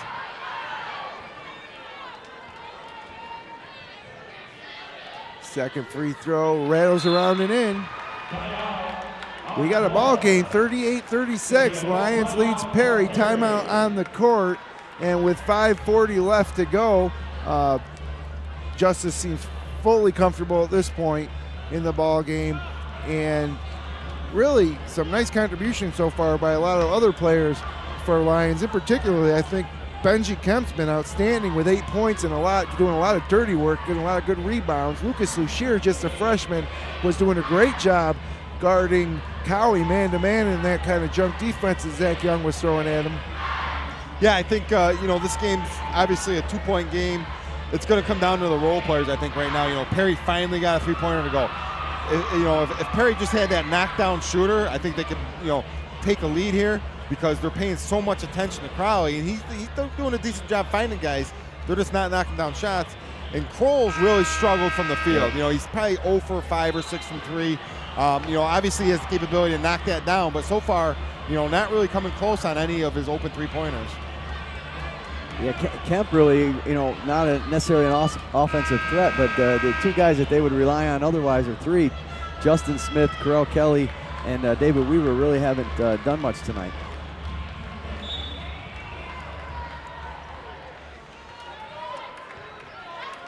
So, Lyons with the basketball. Justice Smith dribbling right through the middle, but stripped by Kroll coming the other way. Right-handed layup's good with a little finger roll.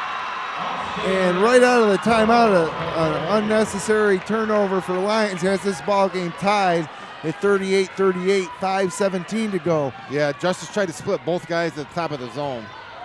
Obviously it didn't work out. Kelly to Harris. See, if I'm Perry, I'm not even going to guard Harris. 3-ball from Smith, right between the eyes. That's from the exact same spot he just hit the last one. Back-to-back 3-pointers by Smith. Lyons back up 3.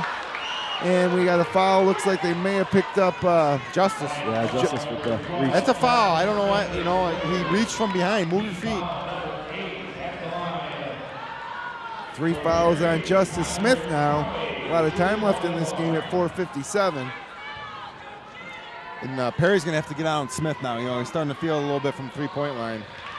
Hitting back-to-back 3-pointers.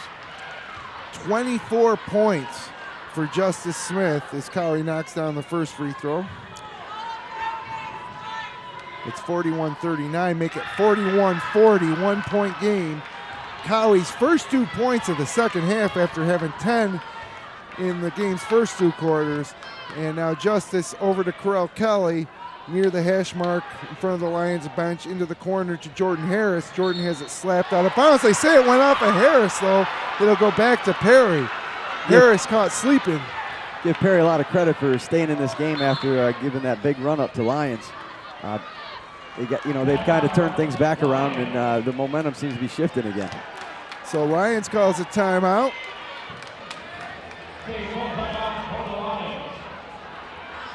Gino Tricarico welcomes the players back to the bench for Lyons. And with 4:42 to go, it's a 1-point game. Nice crowd here at the Blue Cross tonight for this Monday championship. In the first game, it was North Star Christian defeating Pembroke 80-72 in the Class C1 championship game.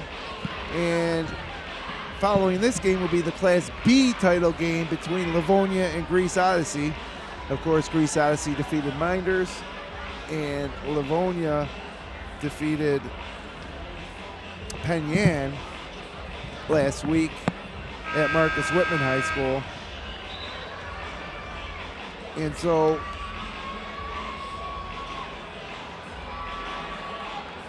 players coming back now on the court. It will be Perry basketball after that turnover, trailing by 1. Big possession here for Perry. 4:42 to go, down by 1. And Lyons is sticking with this 1-3 shadow where they got a guy all over Crowley. They come back with Cowie, Hockey, Kroll, Justice Smith, Michael is John Cowie Grover, and Cam Campbell. And Cowie drives the lane in traffic way too hard. And it's Kroll with the basketball, but he fell after rebounding it and traveled. Kelly gets lucky there, a little ball watching, and that ball could have went right to him. Not a good shot there by Crowley. I think he a little forced there. I'd like to see him maybe stop and shoot his jump shot. He's taking it at 3 people. You know, he's doing a good job. And Coach Young taking a chance, you know, Justice with 3 fouls, guarding, you know, Cowie, who likes to draw the contact. So 4:23 to go. Lyons with the basketball and the 1-point lead. Looking for the school's 18th sectional title. Second only to East High in all of Section 5. Justin Smith now, the freshman, back into the game. Gets it back to his brother Justice. Justice pulls up off the dribble drive and hits from about 17 feet. Playing great here. 26 points for Justice here. First game ever in the big house. Has his team up 3 now with 3:51 to go. Cowie now drives. Picks up his dribble into Justice. That's going to be a foul on Justice. That's going to be the 4th foul on Smith. He's looking for the straight up and down, but I don't know what he's thinking there. They're going to call that every time. Yeah, great job by Cowie drawing that foul on Smith. Now he'll shoot 2 free throws. Is that 4 on Justice officially? It's tough to tell at the Blue Cross because they don't post the player fouls, but I have him for 4 as Cowie makes the first.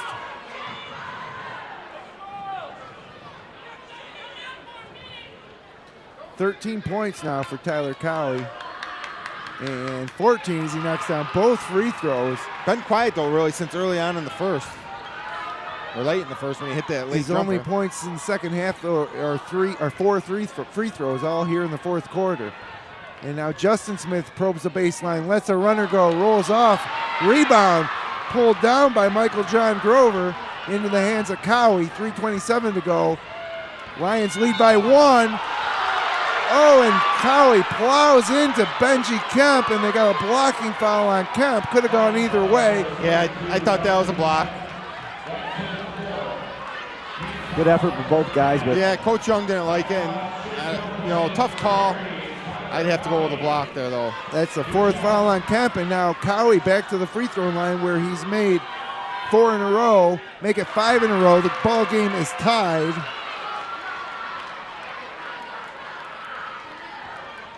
honestly, I'd like to see Lucier back on Cowie. He did the best job of anybody so far tonight. And Cowie's second attempt a little short, but hops up over the front iron and in.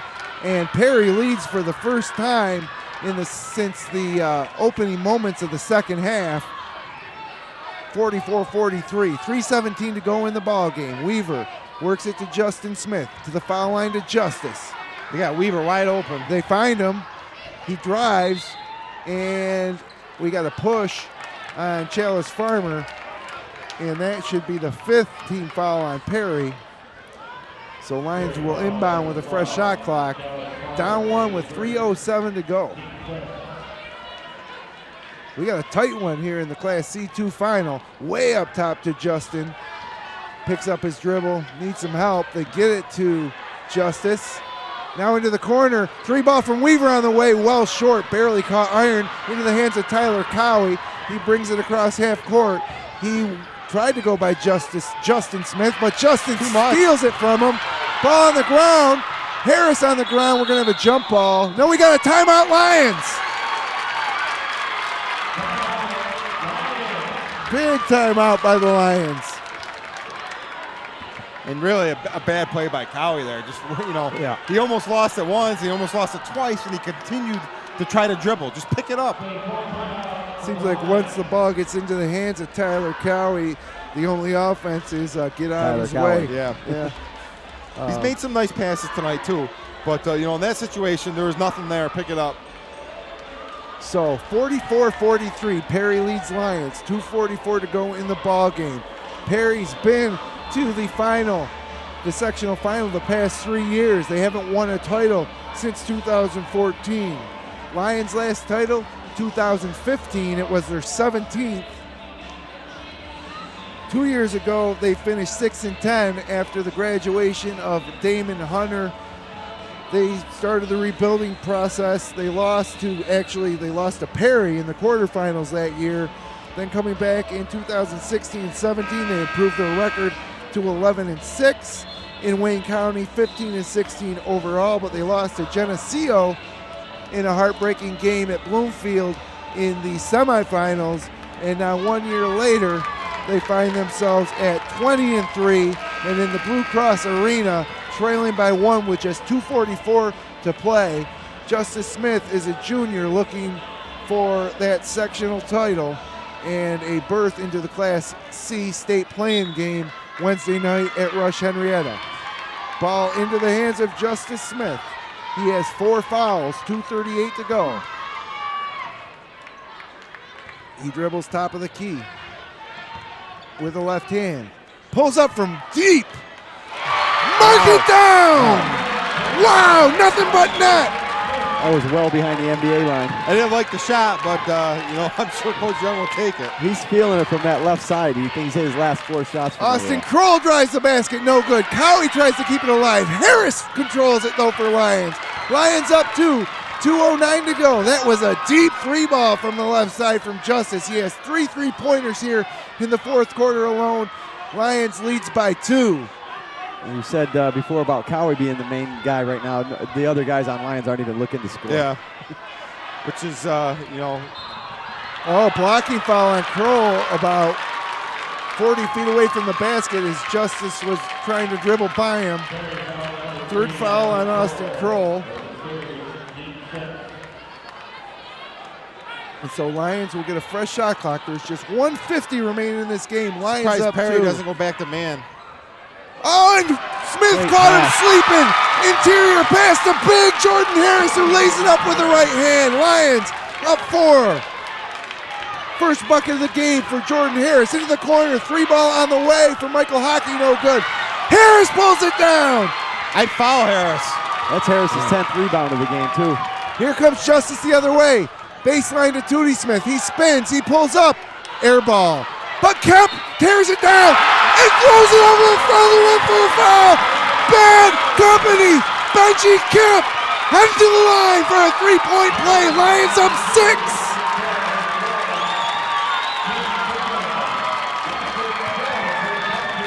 Benji Kemp's been huge on that weak side with the rebound putbacks. And timeout as Justice Smith pumps his fist and the Lions bench erupts. 1:20 to go, they're up 6. So when we come back, Benji Kemp will have a free throw to complete the 3-point play, put him up 7. But one of the questions we had coming into this game was, how are these younger kids for Lions going to react to the big stage? How is Justice Smith going to react being his first game in the Blue Cross? And Justice has been phenomenal once he's settled down. The real stud that he's been built to be. Talk about if he's a D1 prospect or not. That's been some of the I don't talk. know if I saw that here tonight, but He's working towards that. I mean, we give him another year, but he's definitely. Perry's not a great team by any means from what I've seen from him. They got a good player, but You got to love his confidence, though. I mean, that shot he just hit from behind the NBA 3-point line, then the pass, to be able to trust his teammates and get him that ball for the layup. 29 points for Justice Smith on the evening. And Benji Kemp has not backed down to the senior Cowie, just a sophomore Kemp, having a huge game tonight in his own right with 10 points. None bigger than that last putback. And now he heads to the free throw line to try to complete the old-fashioned 3-point play.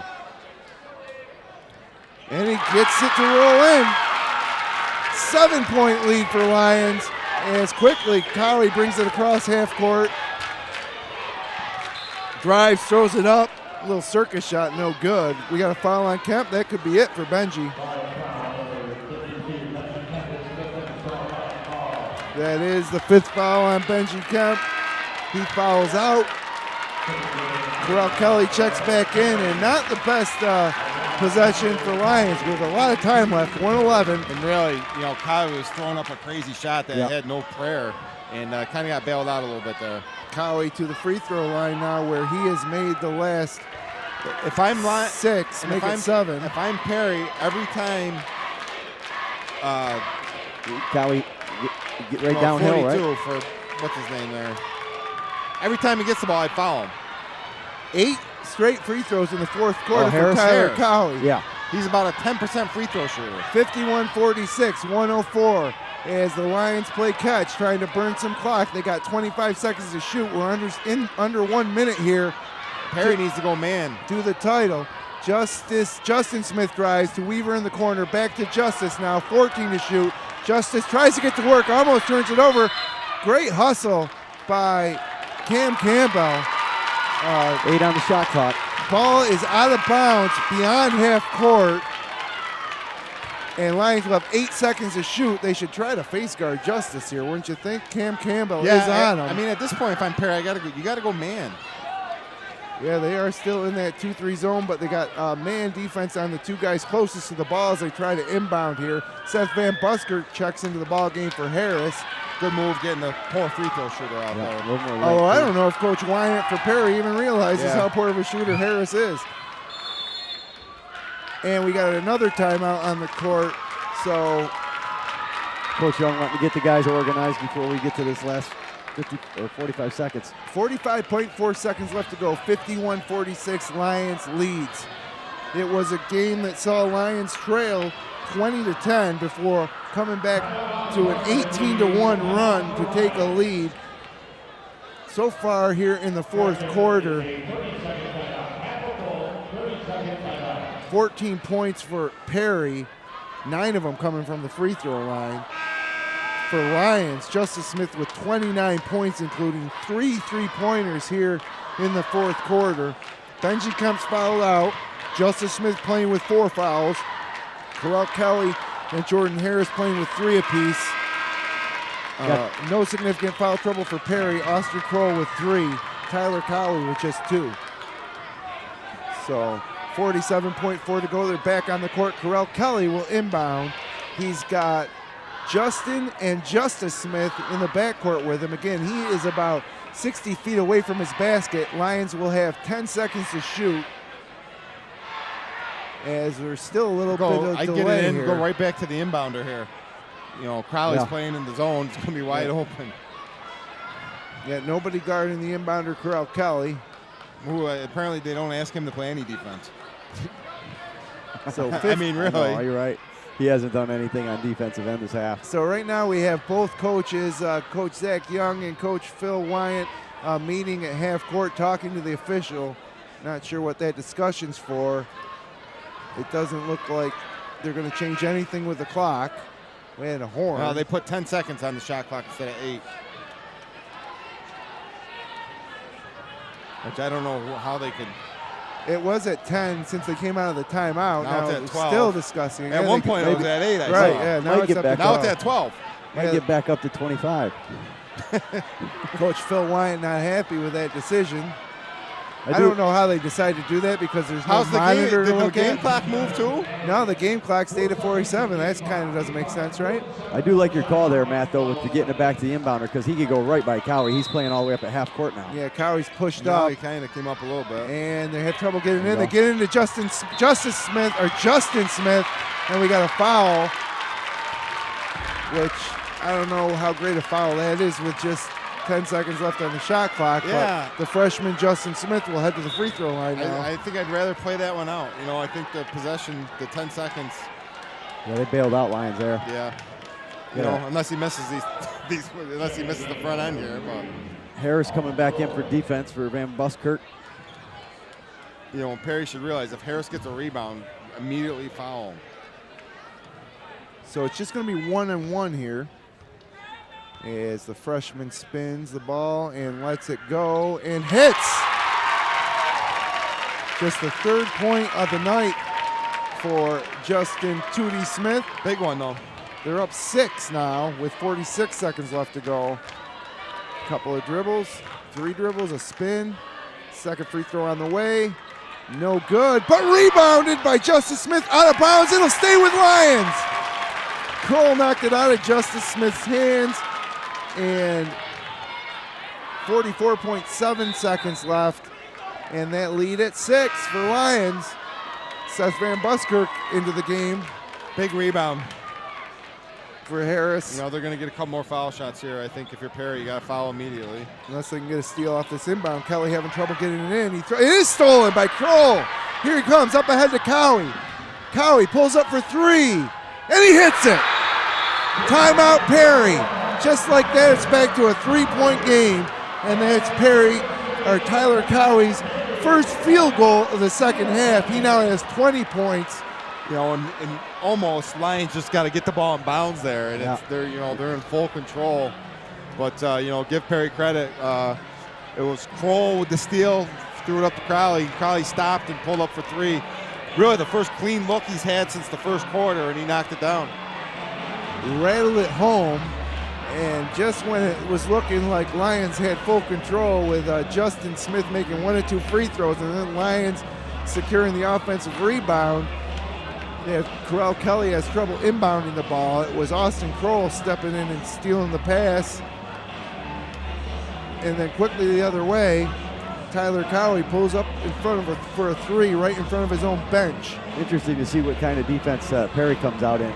Yeah, I think you got to go for full court press, maybe 1-2 traps. As soon as they get over half court, you foul them, or even before, really. Give it 1 or 2 traps and then go foul. Glad you could be with us here on FingerLakes1.com for the 5th of 5 championship games involving Wayne Finger Lakes teams here in Section 5 this weekend.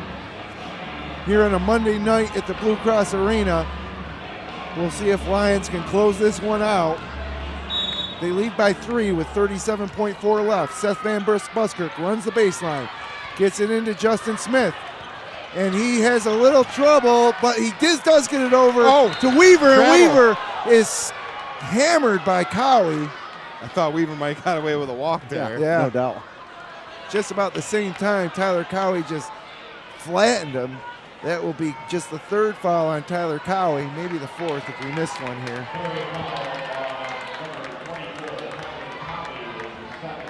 Second. It's just a second, so. Which, surprising not to see him be a little more aggressive here. The situation's dire for Perry. He only had 1 foul before that. I thought they had a good chance of getting the ball from Tootie there. They really had him trapped at one point. 1-and-1 shot here from David Weaver. No good. Back iron. Cowie rebounds it. They're down 3. 27 seconds left to go. Here comes Cowie, guarded by Kelly. He gets it over to Kroll. Kroll back to Cowie. 20 seconds left. Cowie pulls up for 3. No good. Rebounded by Harris.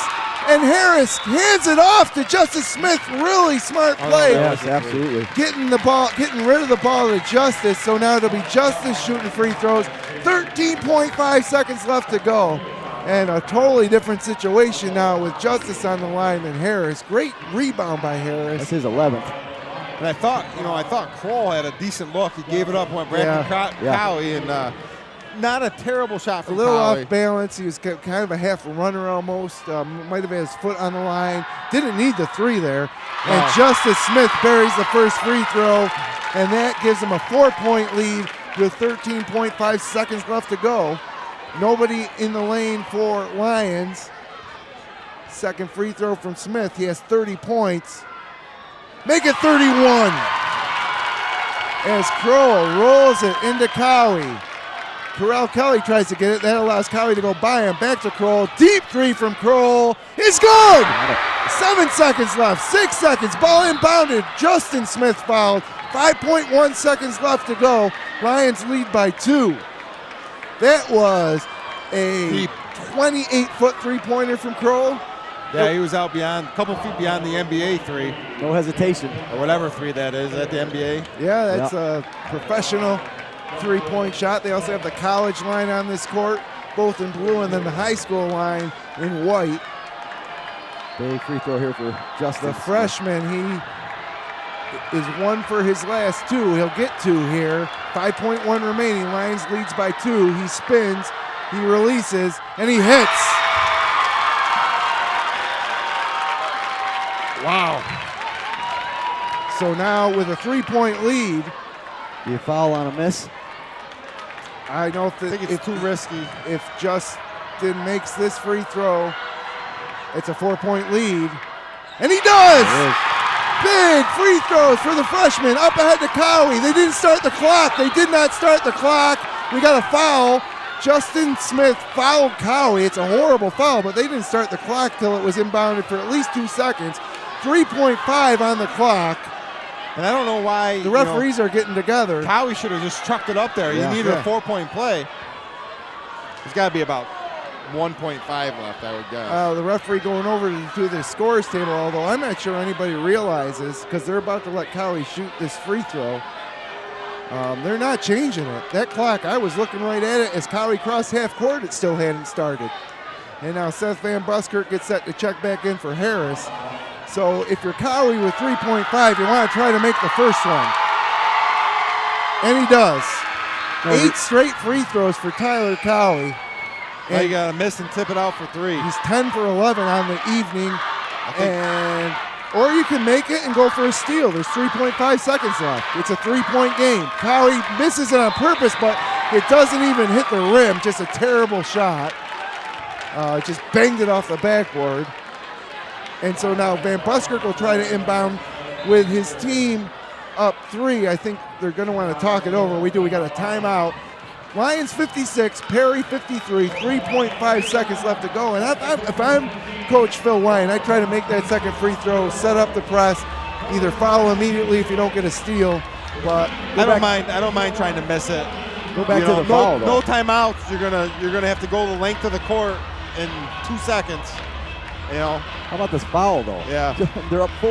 Yeah. Absolutely no reason. They should all just stayed on the other side of the court. If they did, the game was over. Right. Justin Smith didn't foul Collier, the game's over. So you got a freshman making a couple of huge free throws. Yep. They don't get any bigger. And then making a freshman mistake on the other end of the court.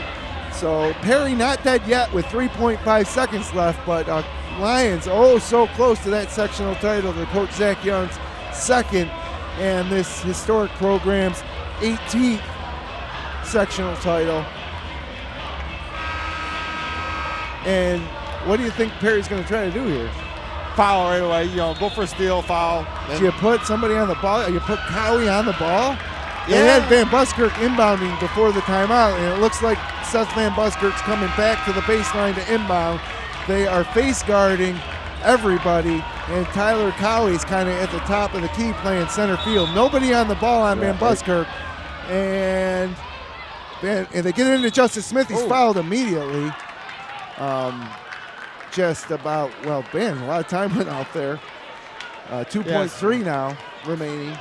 So now even if he misses, you got 2 seconds to go the full length of the court. So Justice Smith with 1 free throw will make it a 2-possession game.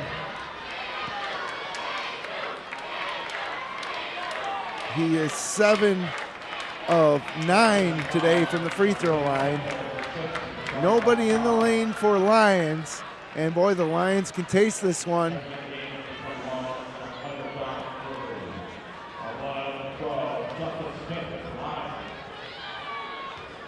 Smith dribbles, here we go. First free throw, good. That should do it. I hate to call him timeout. The Lions calls a timeout.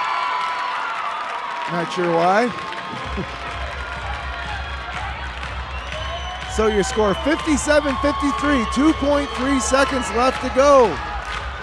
And the Lions students down below us to our left are celebrating what should be the 2018 Section 5 Class C2 title. Number 18 and 18. That's right.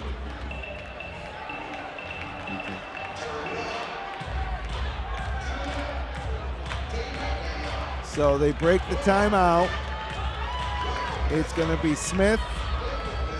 And Coach Young is keeping every other Lions player right by him on the bench, barely onto the court, as they are starting to celebrate right now.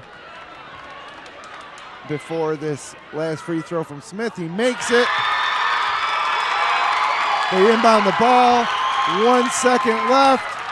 Crow lets it go, and the Lions are your 2018 Section 5 Class C2 champions, the 18th sectional title in the school's history. The Lions out at midcourt, celebrating with Coach Young. And the second place team in Wayne County and the first place team both capture sectional titles here in 2018. We are going to step aside when we come back. It's the Dr. Rod Littlejohn Smiles with Style postgame. We'll find out who makes the all-tournament team, and we'll wrap this one up. Once again, the Lyons capture the 2018 Section 5 Class C2 title, beating Perry by 4 here in the Blue Cross Arena. We'll be right back. FingerLakes1.com's live coverage of Wayne Finger Lakes High School basketball is brought to you thanks to the support from Finger Lakes Partners. Insurance for your life, home, auto, and future. Trust someone who lives in your community. With offices in Geneva, Waterloo, and Victor, visit Finger Lakes Partners online at fingerlakesinsurance.com. Ferrara Lumber and Building Supplies. Ferrara Lumber has been a fixture in the Seneca Falls area for almost 60 years. Start planning your next home improvement project at ferraralumber.com. Ferrara Lumber, supporting local high school athletes since 1959. Finger Lakes Construction Company is the #1 post-frame builder in New York State, providing complete building packages for a wide range of construction, including personal garages, commercial office complexes, municipal, equestrian, agricultural, dairy facilities, pole barns, and more. Visit them online at fingerlakesconstruction.com. The It's a Wonderful Run 5K Committee. It's a winter run like no other. Check out race videos, sign up for the next race, and learn how to get involved in the most popular holiday run around at itsawonderfulrun5k.com. Red's Place, serving great lunches daily in downtown Seneca Falls. Awesome daily specials, soup, and the best sandwiches in town. Check out their Facebook page for daily specials and their full menu. Next time you head out to see a movie, make it at the Omen Theater in downtown Lyons. You'll love relaxing in the modern, renovated theater that has the old-fashioned charm and character of the original house, first opened in 1950. See what's playing this week at omentheater.com. Penny's Place Family Restaurant, located on 5 and 20 in the Liberty Plaza between Seneca Falls and Waterloo. Well known for their large portions and home-cooked meals, a large selection of breakfast items, and everything from burgers, salad bar, and wraps for lunch. If you want a great meal while pinching a penny, come to Penny's Place. Jimmer's Auto offers a full inventory of late model cars, trucks, and minivans. Check out their full inventory online at jimmersauto.com. And for service, visit Stever's Garage on Fall Street in Seneca Falls. Jimmer's Auto and Stever's Garage, strong supporters of local high school athletes for over 40 years. Fed up with unresponsive web designers and getting nickeled and dimed for every small website update? Call fingerlakes1.com at 315-712-0104 and take control of your web presence. Since 1998, fingerlakes1.com has created and maintained nearly 1,000 websites for local businesses and organizations of all sizes. Aflac. When health changes for you or a loved one, it can change everything. But Aflac can help make sure the life you live is the life you never stop living. Learn more at aflac.com or contact Joe Calarco at 315-253-0495. And by Generations Bank, Little John Orthodontics, and Bill Cram Chevrolet.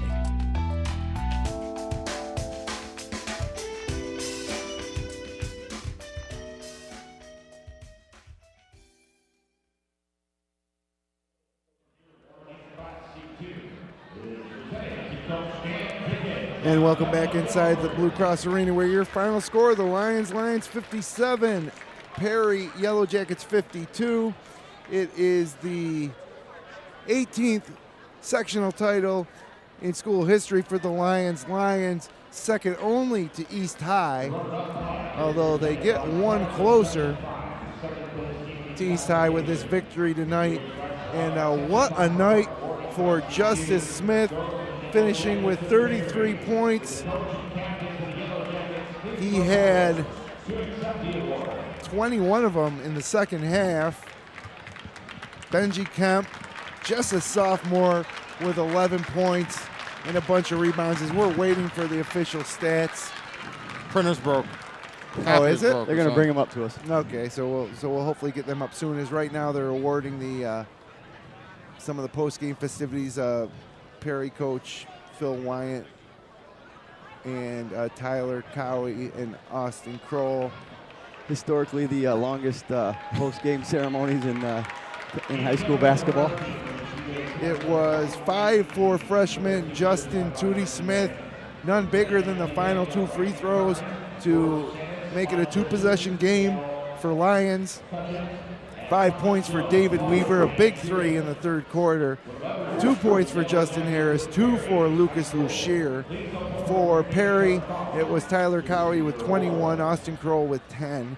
Tyler Cowie made 7 straight free throws, actually 8 straight free throws in the fourth quarter, only missing the 9th on purpose. It was a big miss. He just needed to hit the rim and hopefully get a rebound, but he bounced it so hard off the backboard that it was just a violation, and Lyons got possession. 9 points for Michael John Grover, just a freshman. 5 for Cam Campbell, 3 for Michael Hockey, 2 for Chalice Farmer. It's the 3rd straight unsuccessful trip to the Section 5 championship game for Perry. And for Lyons, it's their first trip back since winning in 2015. And here comes Section 5's Bob Miranda with some stats for us. Thanks, Bob. Appreciate it. Man, he got up those steps fast. Long legs. So here we go. Officially, looks like I had, actually Tyler Cowie had 22. I must have missed one. Probably didn't get that last free throw. Tyler Cowie finishing with 22 points and 12 rebounds to go along with 5 block shots and 3 assists. Michael John Grover and Austin Kroll with 12 points apiece. Grover with 8 rebounds.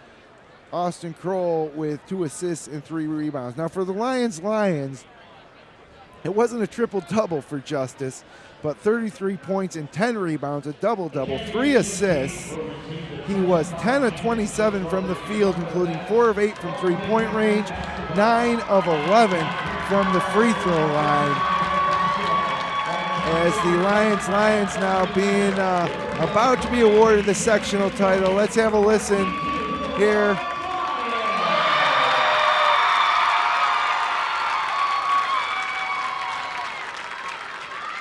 Jordan Harris the first to grab the block as they hoist it at center court above their head.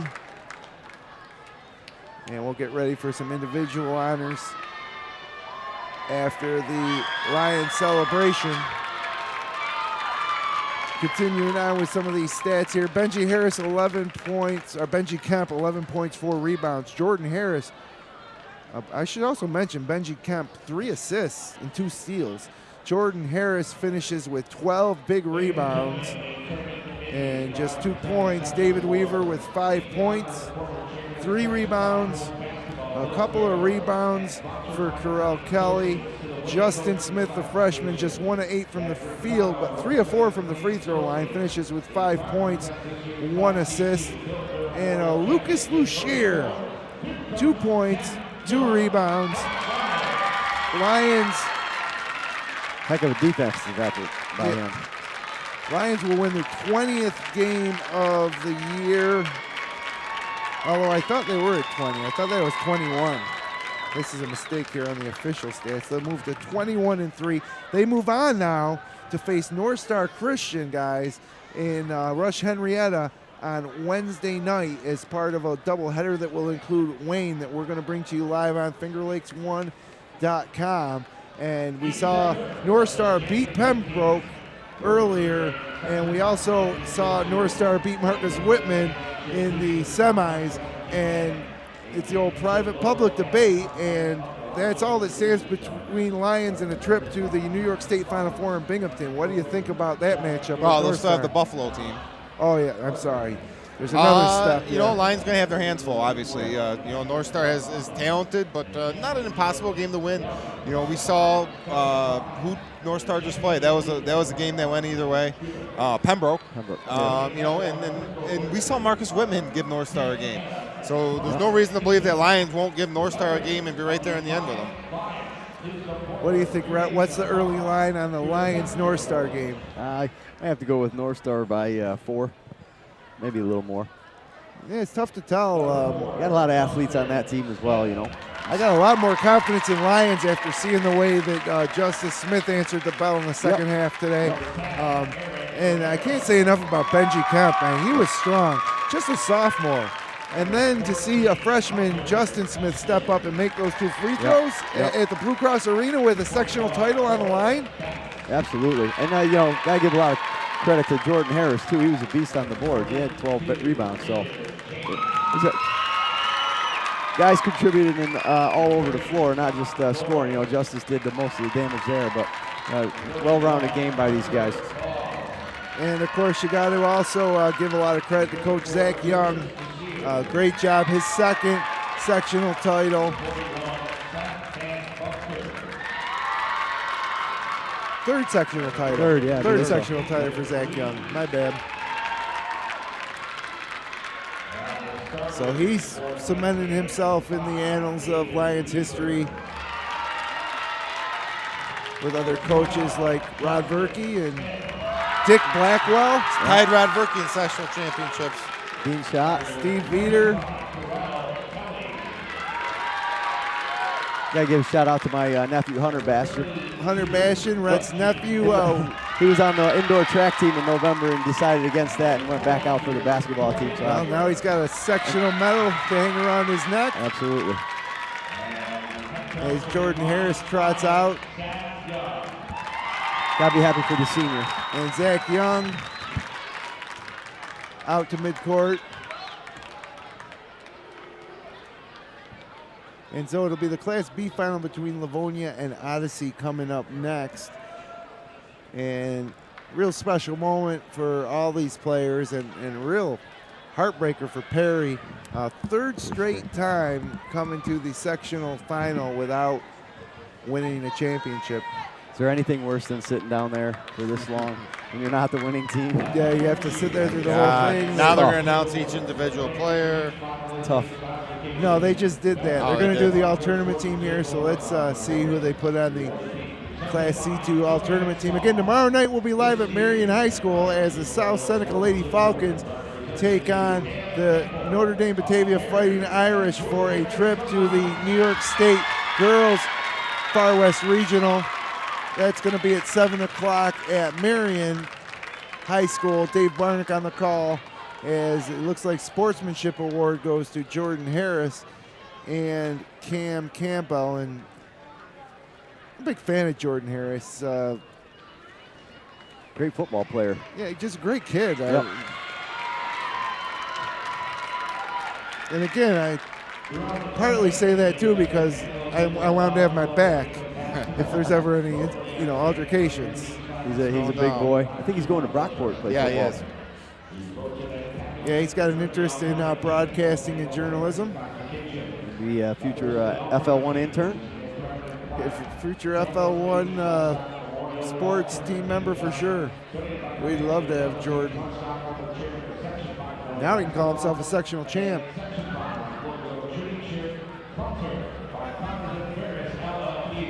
So still waiting here for the all-tournament team.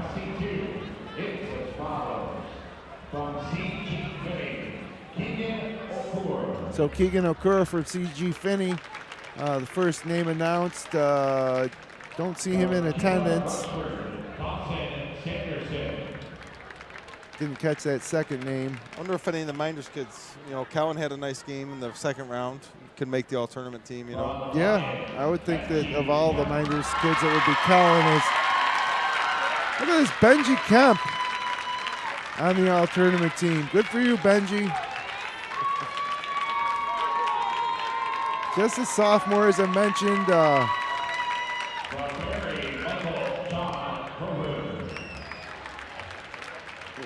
Who's this? That's Is that the freshman? yeah, that's a freshman. Michael John Grover? Yep. David Weaver with just 5 points in the final.